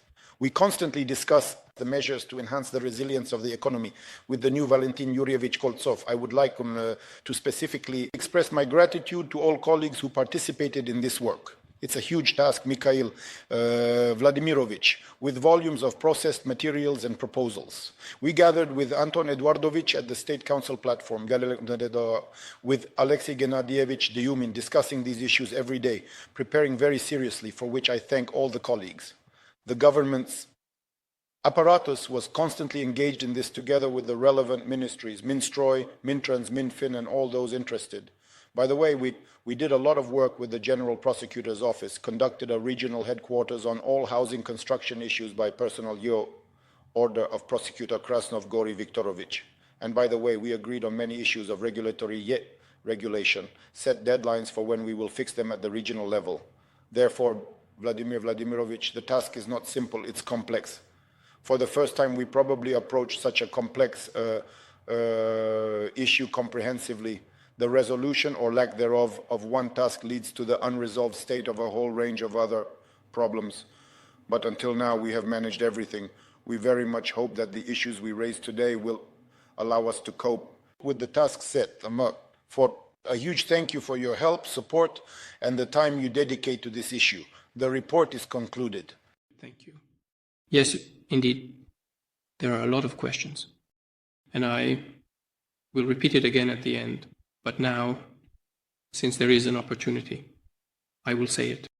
Of course, they need to be worked out as quickly as possible because there are quite a few constraints. I mean, primarily financial constraints. We need to minimize bureaucracy as much as possible and create conditions so that even under current financial constraints, the industry continues to develop. Yes, and it's very important not to slow down, especially in housing, in individual housing construction. I agree, particularly in individual housing construction, it's very important. Over 50% of our housing is already individual housing construction, and in general housing, of course. Conditions, roads, and so on and so forth. Look here. At the beginning of our conversation, we had a participant who moved from Germany, right? And by the way, he moved from a very, quite prosperous area. This is the city of Essen in the Ruhr area, an industrially developed region. There you go. And the conditions being created in this Dobrograd, are they small houses or what? Private houses, good infrastructure, and everything, you see? And that's it. And people make corresponding decisions on how to arrange their lives. This is an extremely important direction. Please, on investments, the chairman of the State Council Commission, Valery Igorevich Leborenko. He is also the governor of the Sakhalin region. Please. Dear Vladimir Vladimirovich, today the topic of preferential mortgage lending has already been raised several times, and we have discussed this topic at the Investment Commission several times. I want to say that it of course, affected both the Far Eastern family and Far Eastern mortgages and family mortgages and rural mortgages. And I want to say that we felt this in the second half of last year and at the beginning of the current one. What does the problem look like? On one hand, builders have constructed housing, and last year we expected that this housing would be purchased by our teachers, our soldiers who received the right for long-term, for Far Eastern mortgages and other categories of citizens. And it turned out that the housing wasn't sold and people didn't improve their living conditions. This problem is currently under discussion, and we are trying to find a solution on how to approach this. I would like to note that the government of the Russian Federation has already taken measures to increase the availability of preferential mortgage products for purchasing housing in apartment buildings. The level of compensation for preferential mortgages has been increased to 3% since February 7th of this year. At the same time, the issue of the Central Bank of Russia regulating the increase in risk coefficients for minimum down payment values remains unresolved. Thus, preferential mortgages can only work with a large down payment of up to 70%, which is inaccessible for the majority of the population. In situations where the down payment is 20%, the Central Bank of Russia applies increased surcharges to the risk coefficients, even though mortgage portfolios are one of the most reliable instruments in the banking system. Currently, the increased surcharges have been partially reduced by the central bank by 0.1 percentage points. This is not enough. It needs to be reduced by another 0.5. We are coming forward with such a proposal, right? That is, we believe that this measure does not affect the allocation of federal funding. It's just not necessary, well, let's say, to overinsure this risk through reserving. In some cases, banks are forced in such situations to compensate their costs at the expense of the developer. A so-called commission has appeared, you already mentioned this today, Vladimir Vladimirovich, on bank transactions. The amount which, in our case, on Sakhalin, reached 1.5 million per apartment. In fact, the burden, of course, is shifted onto the individual. As a result, these state programs with preferential mortgages are working with disruptions. Furthermore, I want to note that back in 24, the situation was exacerbated by the long delays in compensation payments to creditors by the Ministry of Finance of the Russian Federation. In some cases, they lasted up to 6 months. What needs to be done? In fact, we are coming forward with 3 proposals. Firstly, we propose to increase the compensation amount by 0.5 percentage points in all state programs with preferential lending. Secondly, we propose that the central bank cancel the risk coefficient surcharges in these state programs. I want to say once again that this measure does not require federal funding. It's just about the need to simply reduce provisioning. And thirdly, it is necessary to implement systemic measures to eliminate delays in the disbursement of subsidies, well, in the future period. We understand that even in this case, banks may not receive the expected compensation as the market changes rapidly. In this situation, it would be appropriate for subsidies to start working here, which can support the regions. because in this situation, it is possible to take care of people and stimulate the housing market. Let me give an example. With Sberbank, supported by Alexei Gennadievich Dyumin, we held negotiations and found a solution where, with a small subsidy, we unlocked this problem. Initially, for mortgages, was the Far Eastern mortgages for soldiers. These events literally took place a month ago, and mortgages for the youth. Now, these programs should proceed. We are currently processing about 100 deals and plan to have around 1,000 apartments under these programs within the year. Dear Vladimir Vladimirovich, I would like to note that in the crisis conditions, the programs of Dom.rf have a very positive impact on the real estate market. We recently discussed these issues at Dom.rf. At your instruction, more than 10,000 rental apartments are being constructed in the Far East. Under the conditions of the program, Dom.rf purchases apartments from developers and transfers them for rent. In March of this year, at the Arctic Forum, the initiative to extend this program to key settlements in the Arctic was supported. It is planned to create at least 2,000 rental apartments. I propose to scale the successful experience of implementing the affordable rental housing program in the Far Eastern Federal District for the military and to finance the construction of a flexible rental fund necessary to improve the housing conditions of Ministry of Defense specialists.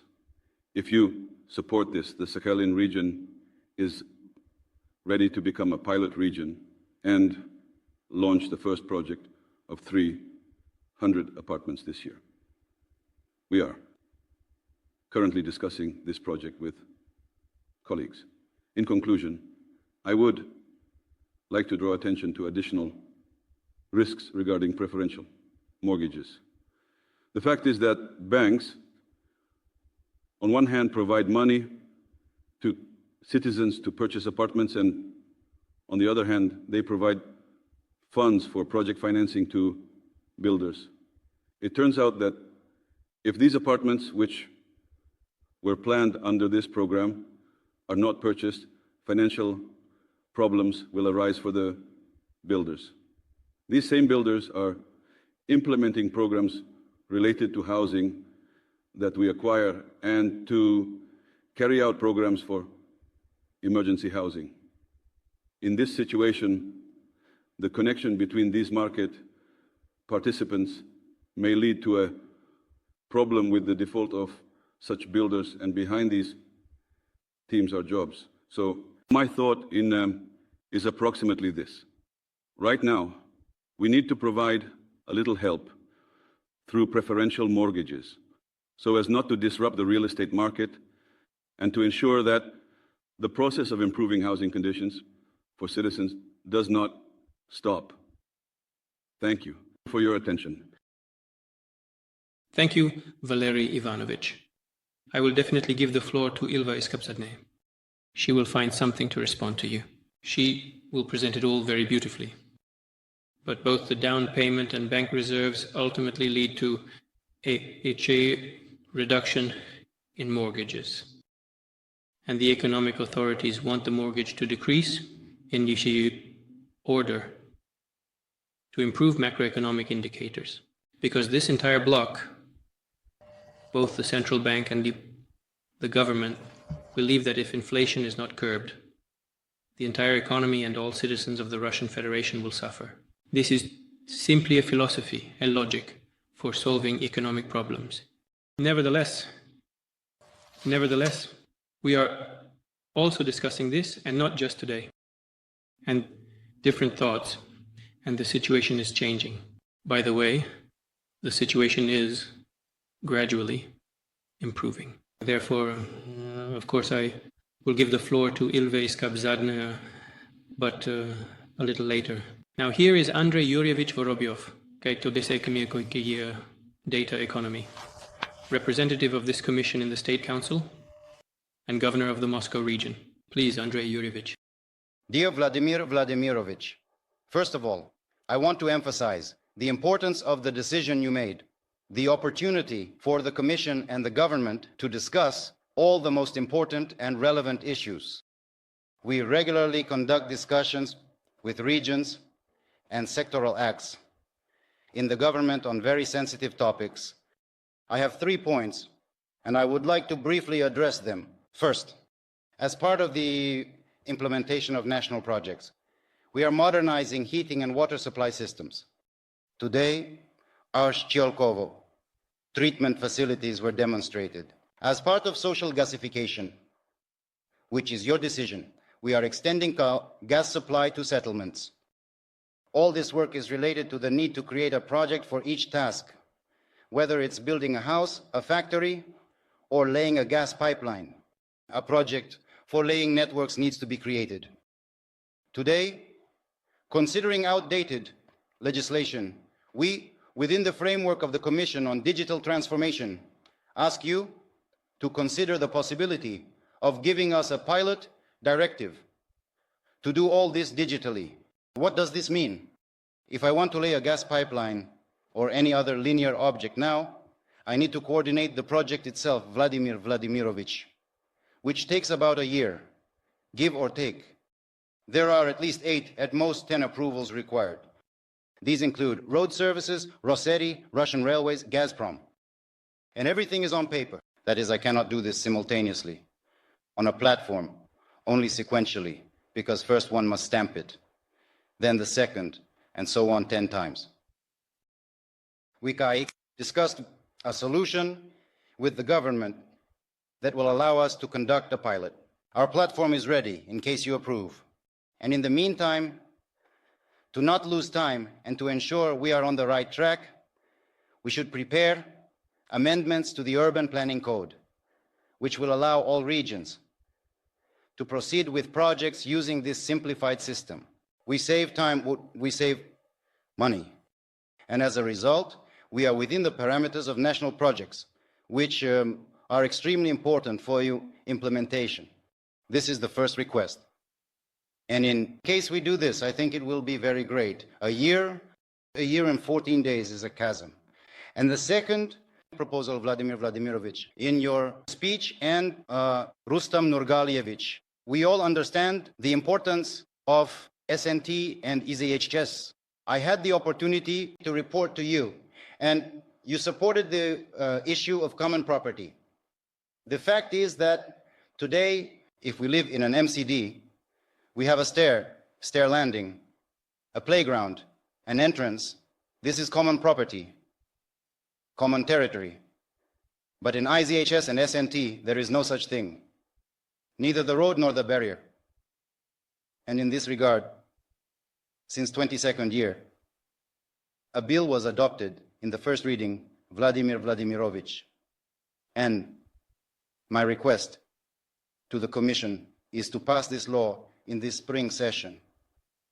In the first quarter alone, in the Moscow region, we delivered 3,700,000 EZHS.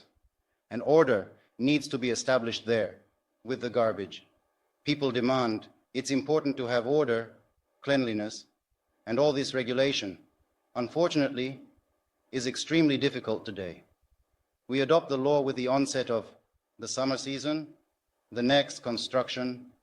We can regulate and protect the interests of a particular homeowner and a cooperative, SNT, IZHS, or our settlements. This is the second request, and I would like to ask you, so to speak, to meet these deadlines that we have already passed this stage in the spring. And the third is what was mentioned. Rustam Nurgalievich. The fact is that today our regulations and our regulation do not allow us to shift the timelines for social facilities. That is, the fact that we are building them is undeniable. A school, for example, a kindergarten, a parking lot, but we can easily, often done by the developer or the region, in our case, the developers. And we can shift this to the right due to not having to bear excessive costs for maintaining the same schools and kindergartens that are not yet filled. Why? Because the stage of settling new neighborhoods is underway. And if you gave us, the regions, such a right, we could selectively approach this. Marat Shakirzianovich has mentioned this several times in meetings and explained the nuances. That is, no one is in any way intending to disrupt this balance, and no one is interested in doing so.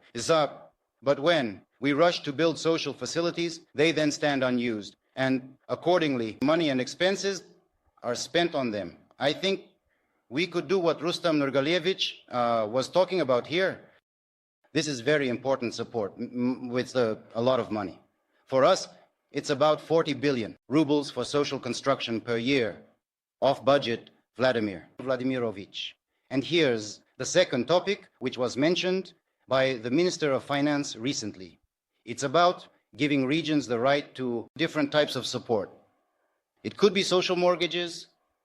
It could be some solutions related to, once again, their communications or roads. These are the three topics I would like, dear Vladimir Vladimirovich, to address to my colleagues today and ask for your support, ma'am. Thank you. Andrei Yurievich, of course, if something is standing, being built, it's necessary to spend money on maintenance, and the social facility is not operational. And of course, that's not very good. But it's even worse when there are no social facilities, and we have had such situations very often and quite recently. Decisions were made precisely related to what you mentioned, the result of which is the necessity to build social facilities. It's not difficult to grant the right to move to the right, just as long as people don't end up without clinics, without stores, without kindergartens. That's the whole point, probably. We can think about making this system more flexible, but certainly so that the interests of the people are not compromised. Let's think about it, all right? Sobyanin Sergei Semyonovich. Dear colleagues, just a few specific proposals. Vladimir Wolfovich, you practically began your speech with this topic. We are talking about the planning of the development of our settlements, about the general plan, master plan. This entire huge system of urban planning. Since Soviet times, we have inherited a general plan with all its layers, approaches, structure, and so on. There is nothing wrong with that. In fact, it is very good that we have preserved huge arrays of systematized necessary information for the development of cities. But we have gradually turned the general plan into a sort of political document, changes to which must be made in the most complicated way, almost by referendum. And considering that there are about 150 main layers, ranging from electrical cables to roads, bridges, and so on, it is natural that the changes needed in these general plans are enormous, and altering them is extremely difficult. Moreover, general plans are currently adopted through such a complex procedure for 10 to 15 years, looking 10 to 15 years ahead. So, Vladimir Wolfovich, even regarding Moscow, you are well aware of these projects. But who would have known 15 years ago that we would be discussing the Moscow Central Circle, the MCC? Well, back in the Tsarist times, it was a dream, but we made it happen. We launched it. We have an entire belt around Moscow, which was once called Rusty. Now it is in the most dynamic development zone due to the launch of this infrastructure project. Or the big circle line of the metro, it has completely forced a reevaluation of the development of entire districts. or the renovation program, which has reached practically every district of the city of Moscow. Also, there are global overhauls and so on and so forth. Dozens of such examples can be given. Therefore, the master plan has turned from a good and necessary document into a heavy, complex tool that simply hinders the development of cities. What is being proposed? The master plan as a technical document is important and necessary. It needs to be retained, but it should be kept at the level of the executive authorities of the cities, so that all current changes are systematically recorded there, and it is worked with in a constant technical mode. This is, well, a document for specialists. But to understand how the city is being developed so that the population, the deputies of the representative body of power understand a master plan is needed, which in our opinion should also change dynamically. Of course, it should be fundamentally forward-looking, but nevertheless, current changes must still be incorporated. And how could this be done? Each head of a municipality, city or region reports annually in their Duma, the regional parliament, and as part of his report, he would present the master plan explaining how the region will develop, what ideas have emerged over the year, how it should be further advanced, and so on. And this would truly be a political document that would absorb all the socio-economic development plans and be understandable and accessible to the population. In this way, we would not overload one document with another and not intertwine them. Instead, we would have a political dynamic document for the population and parliament, a master plan, and a general plan for its implementation at the technical level. Then we would turn all the shortcomings of the general plan into positives. And the master plan would provide an outlet for such good modern planning of our settlements. I think this is the direction we could move in. We discussed this with colleagues in the administration and the Ministry of Construction, and they support this idea. If there is a directive, we will carefully and thoroughly review this at the level of the government and the State Duma. The second issue is also very important. At one time, a law was passed regarding the so-called zoits. These are zones with special conditions for regulation or use. Dozens of such restrictions are related to water pipelines, electrical networks, roads, subways, railways, and so on and so forth. Today, in order to construct a facility, we examine what actual restrictions exist for each project. We recalculate them, measure them, and so on. At one time, a law was passed that says, why should we work on each project individually? Let's immediately overlay all the objects on the map and enter them into the registry. Well, as they say, with good intentions, in general, it's clear where the road sometimes leads. Several years have passed. Virtually no large-scale work has been done in this regard, no revision, no change in approaches, requirements, no system for measuring the harm from these restrictions, and so on. And now, the time has come. This year we must again adopt these zoits. For example, in the city of Moscow, 90% of the territory and 90% of Moscow's residents will fall under some formal restrictions. In reality, they may or may not exist, or they have historically developed, and they will live in some kind of gray area.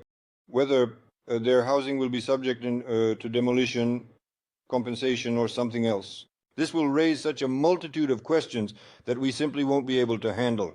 Therefore, the proposal is either to cancel them altogether, and if we still don't dare to do this, at least postpone it for 5 years, and during this time try to sort them out, prepare, present modern requirements for them, review, and so on. Because without this, if we implement what is already required by the law that has come into effect, we will simply halt the development of settlements. The third question, this is related to the development of the street and road network. Always, at all times, there has been different regulation for city and settlement roads. It's one regulation for roads that pass through fields and rural areas. It's another different regulation. It happened over several iterations that we ended up with the same requirements for both the main roads that connect our large and small cities and the street and road network within populated areas. It turned out that, well, let's take Tverskaya, for example. If we apply the standards of regular main roads, we would have to replace sidewalks with shoulders, cover all the houses with noise protection screens, place concrete barriers in the middle of the street to prevent intersections and so on. So, well, that's impossible. This is absolutely clear to everyone. That's why we raised this issue with the government, and they heard us and understand. I think that if there is another directive within the framework of the State Council, we will correct this situation because, well, it is truly irrational. And the last questions are related to engineering support. Colleagues have already talked a lot about this today. A lot has been done in recent years for the development of engineering infrastructure. Vladimir Vladimirovich, the situation remains complex both in terms of generation and networks. I reported this situation to you. You gave a directive on energy supply globally, for example, in the Moscow region. The government made all the necessary decisions, and we are working with them. Thank you very much.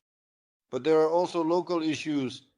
For example, most large cities in our country are heated by CHP plants.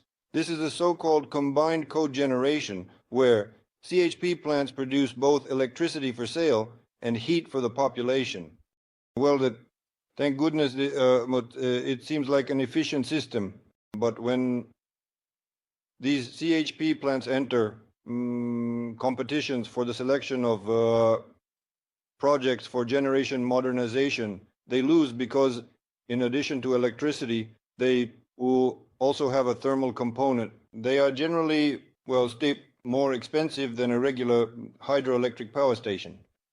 So we also started discussing this at the Astrakhan government session and with Novak Samveltionovich in order to allocate them into a separate structure, a separate approach, so that they do not lose out in terms of attracting investments. Moreover, to develop some mechanisms for additional investment in this area, because even in Moscow, about 80% of our thermal power plants are already, seriously physically worn out and require no renovation. It's clear that it's a complicated situation there. A long-term order and localization of domestic production for turbines and so on are needed there. But nevertheless, we must, of course, start from the basics, so to speak, from the order for the renewal of eco-generation.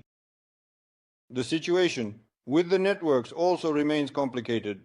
We talked about, and colleagues mentioned this, that additional innovative coefficients are needed for network renewal, because network renewal is becoming more expensive on the one hand. On the other hand, with our tariff setting, the tariffs have been a few percent below inflation each year. And today, the resources allocated in the utility sector are insufficient for such an effective renewal of the entire engineering infrastructure. There, of course, it should be about the fact that the depreciation calculated for these objects should be fully directed towards renewal and not towards, say, dividends or elsewhere, perhaps even to forgo paying dividends to the state company if they maintain these objects as they are morally and physically outdated. Well, there are a number of other issues. Therefore, we request directives to work together with the government on these tasks. Colleagues mentioned technological connection. Indeed, there are problems there. In my opinion, resource supplying organizations are not quite motivated to ensure faster technological connection. Why? Because when they sign a contract, well, the money is immediately transferred to their account and then they use it. as an additional source by placing it in a bank. I think this is not very fair. We should do it like we do with government contracts.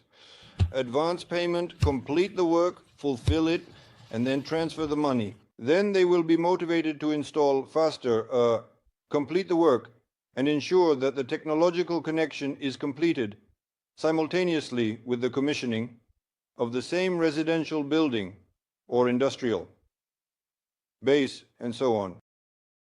These may seem like technical issues at first glance, but I think they are very important for us to continue advancing the development of the infrastructure in our settlements.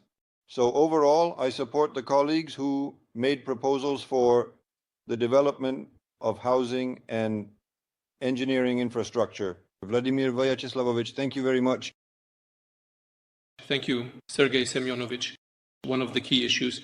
You have many questions, and all of them are important. Urban planning is, of course, a special thing. What we are doing today in this field will last for centuries. And here, of course, no eclecticism should be allowed, unless it is done intentionally, of course. No chaos. If something is outdated, well, for example, master plans, as you mentioned, they hinder development. Well, of course, we need to think about how to make all this work more flexible, more efficient, and in line with today's requirements. But there must be order. Otherwise, we will build here. I sometimes meet with people in some cities. Well, there are many things people don't like. In Sochi, for example, they built all these things. The local residents don't really like it. Not much. Exactly. Therefore, we need to be more attentive here, and of course, make all the decision-making issues more flexible, so as not to slow anything down. But I repeat, there must be order. Of course, the deputies should also somehow participate in this. They are the ones who should work with people, feel what people expect from the executive power, what they want, and so on. Well, overall, of course, all issues are important.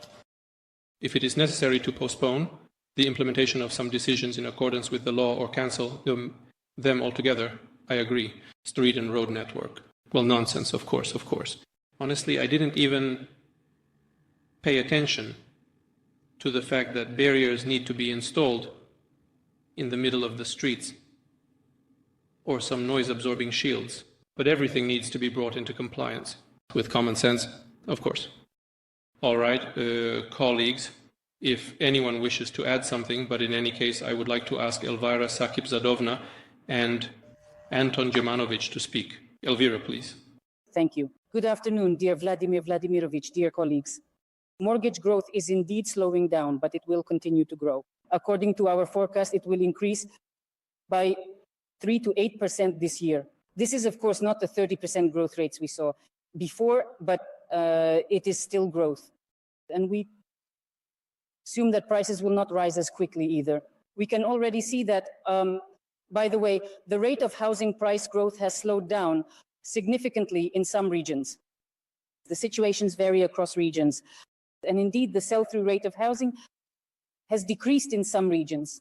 And in the Sakhalin region, indeed, the sell-through rate is half that of the average in Russia. So targeted support measures for regions with complex situations could be considered. We have discussed this. I will not comment on all the proposals. There will be an assignment. We will work on it, but I will probably highlight a few important points. Bank regulation was mentioned, the so-called macroprudential surcharges, and why we introduced them in the first place, and they have been in effect for a long time. They change periodically. Thank you. The point is to prevent dangerous over-indebtedness of citizens. We cannot increase the growth rate of mortgages through risky loans when people will not be able to service these loans in the future. And that's why we are introducing an indicator of the debt burden on a citizen. How much, depending on income, they allocate to servicing the loan and the requirements for the down payment. They are very important. By the way, they are much more liberal here than in many countries. If you look, there are simply bans on loans with a down payment of 30%, 50%. I will clarify the numbers. We do not have requirements for a 70% down payment. If the debt burden embodied on a citizen's income is less than 50%, then with a down payment of 20, 30%, there are zero surcharges. And conversely, if the down payment is less than 30%, then more than 30%, then for the debt burden indicator up to 70%, there are also zero surcharges. So it's a flexible system, but again, its purpose is to prevent dangerous over-indebtedness. Therefore, we have softened what we could here, but we would like to approach this very carefully because it concerns both the future stability of banks and, of course, the financial well-being of citizens. By the way, regarding project financing, when we introduced escrow accounts and special financing mechanisms, our developers, despite the increase in the key rate, are now receiving loans for construction at an average of 10%, 10%. Therefore, this is in principle a resource that is much cheaper than the average market rates. As for commissions, we are generally against these commissions. We prescribed a ban on some commissions in the mortgage standard. This concerns us as well. And after the Ministry of Finance increased the margin, these commissions slightly decreased. But the commission size at major banks remains at 5 to 6%. However, there are a number of banks that operate without commissions. And of course, the commissions themselves can simply lead to, they are passed on to developers in the cost of housing. This is very bad. Therefore, we believe that for preferential programs, these commissions can be completely banned and state that preferential loans are not issued through those banks that set these commissions. This can be administered, and we are also ready to prescribe this in the mortgage standard. Therefore, it is very correct that it is incorrect, the commission, but this needs to be fought against. And regarding the proposal of Marat Shakirzianovic to allow developers to seize housing if the housing is sold in installments, we also discussed this with you, but we do not support this proposal because it will also lead to uncontrolled, unregulated growth of citizens' indebtedness. I have already mentioned that a regulatory system is established in banks based on the debt burden indicator and the initial payment. And here, there will be an increase in debt through installments. It's the same debt. And at the same time, the developer will have the right to seize apartments. I think this is wrong. I would ask not to resort to this. Thank you. Thank you. Anton Jemanovic, please. Thank you, Vladimir Vladimirovich. Well, many colleagues have spoken about finances. In almost every speech, there were proposals for additional resources. But I want to say that the Russian Federation's contribution to infrastructure for living, the infrastructure menu, is significant. Although, in fact, it seemed like the powers are regional and even municipal. But the Russian Federation is spending more than 1,200 billion rubles this year alone within the framework of the national project. And every year, this amount increases by about 200 billion rubles. And given that conditions are also changing, this year we will have to further increase resources to fulfill our obligations to those who have taken out a mortgage. And this amount is also substantial, adding almost another 800 billion rubles. We are allocating 2 trillion rubles just for mortgages, Vladimir Vladimirovich, to subsidize interest rates. And all this while the planned deficit of the federal budget is 1,200 billion. So just for mortgages, we will have 2 trillion this year. And our planned deficit, the federal budget deficit, is 1,200 billion. So we are fulfilling all our planned obligations. In addition to the Infrastructure for Life project, we are also providing loans to regions and writing off loans. So, in fact, a significant large amount of resources is going towards this, in this direction. Therefore, I want to say that when it comes to mortgages, and the Ministry of Finance is responsible for mortgages, the family mortgage is the most in demand. We see that since the beginning of the year, the volume of issuances has increased by 10% compared to the corresponding period last year. Family mortgages are growing, and thank goodness. We will continue to support it. And I want to say that if in previous years, like in 22, the Federation spent only 200 billion on mortgage programs, in 23, 300 billion, now it's 2 trillion. Well, this is a significant contribution to construction and a significant contribution to improving the housing conditions of our people. Now, the question about the subjects of the Russian Federation. Many regions proposed, let's allocate for this, let's include that category. Let's additionally expand here. I always say, please, colleagues, you have your own budgets. You have your own financial capabilities. Participate, it's within your authority. We are using significant resources. We are helping, developing. You can do the same with your budget levels. This is our first consideration. And secondly, I think we need to talk more about efficiency here, about the efficiency of construction, about the efficiency of utility services. We need to increase labor productivity because we see that even now, 5 people are digging a trench with shovels, right? We see that road repairs are being done at the cost of capital repairs. Every year, curbs are being replaced. We need to increase the efficiency of the funds that the subjects of the Russian Federation and municipalities are responsible for. That's what needs attention. More often now, under financial constraints, they say, let's expand new programs and so on. Therefore, there is work to be done in the road, infrastructure, and utility sectors.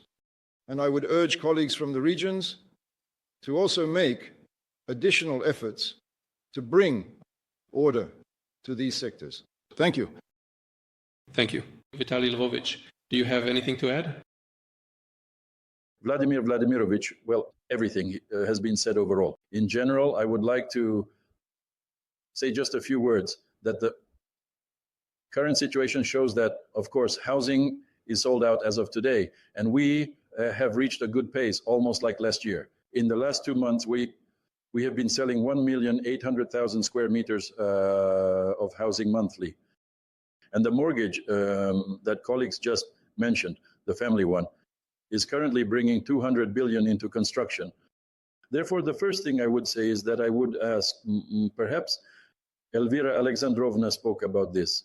Our project financing is the project that we implemented with you in 2019, and today it is very unstable. 20 trillion in credit lines have been opened.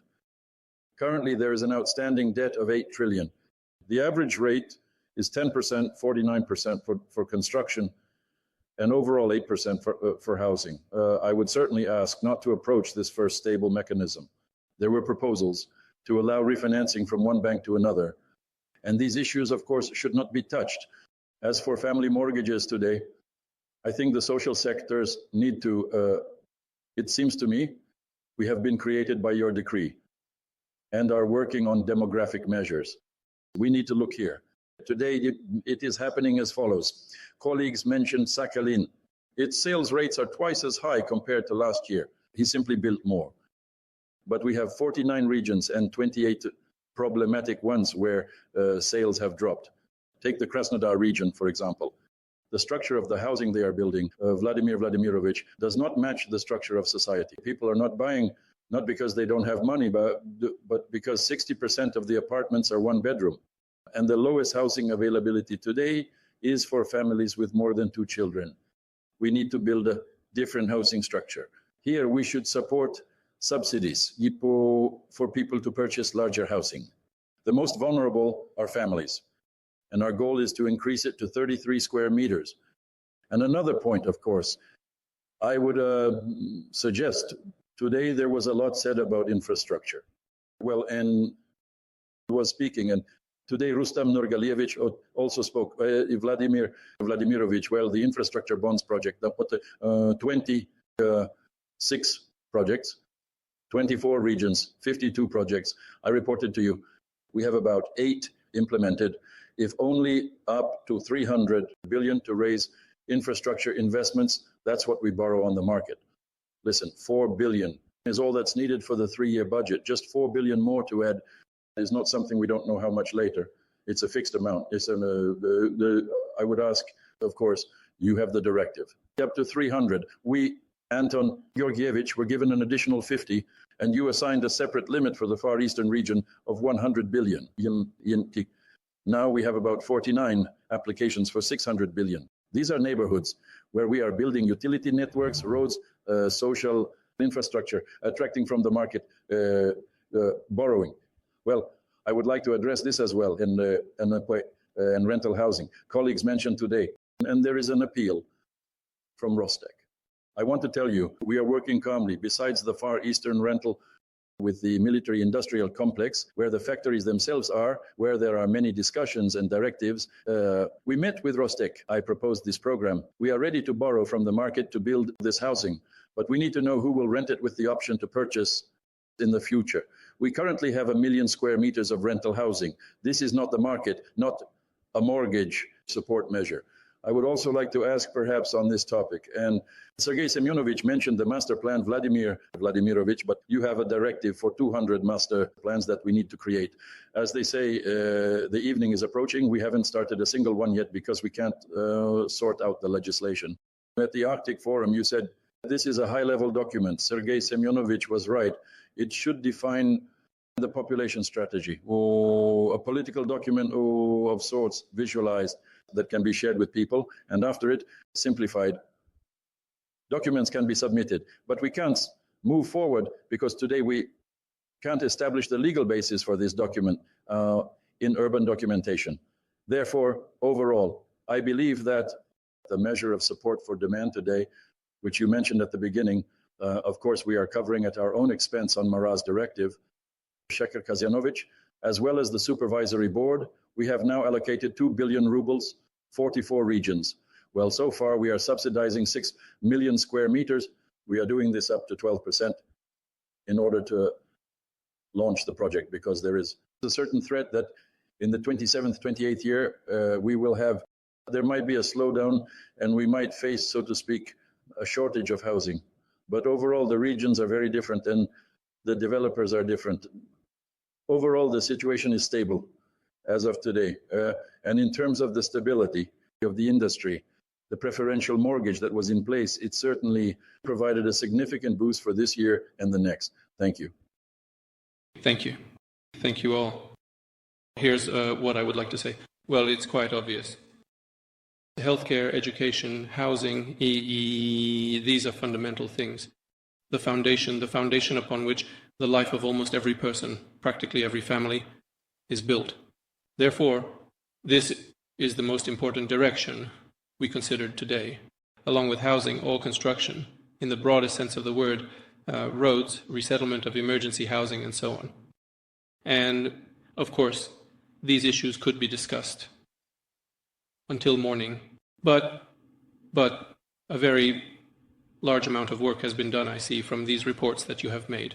First of all, I want to thank you all for this. Secondly, the question is, how quickly can we prepare the draft instructions?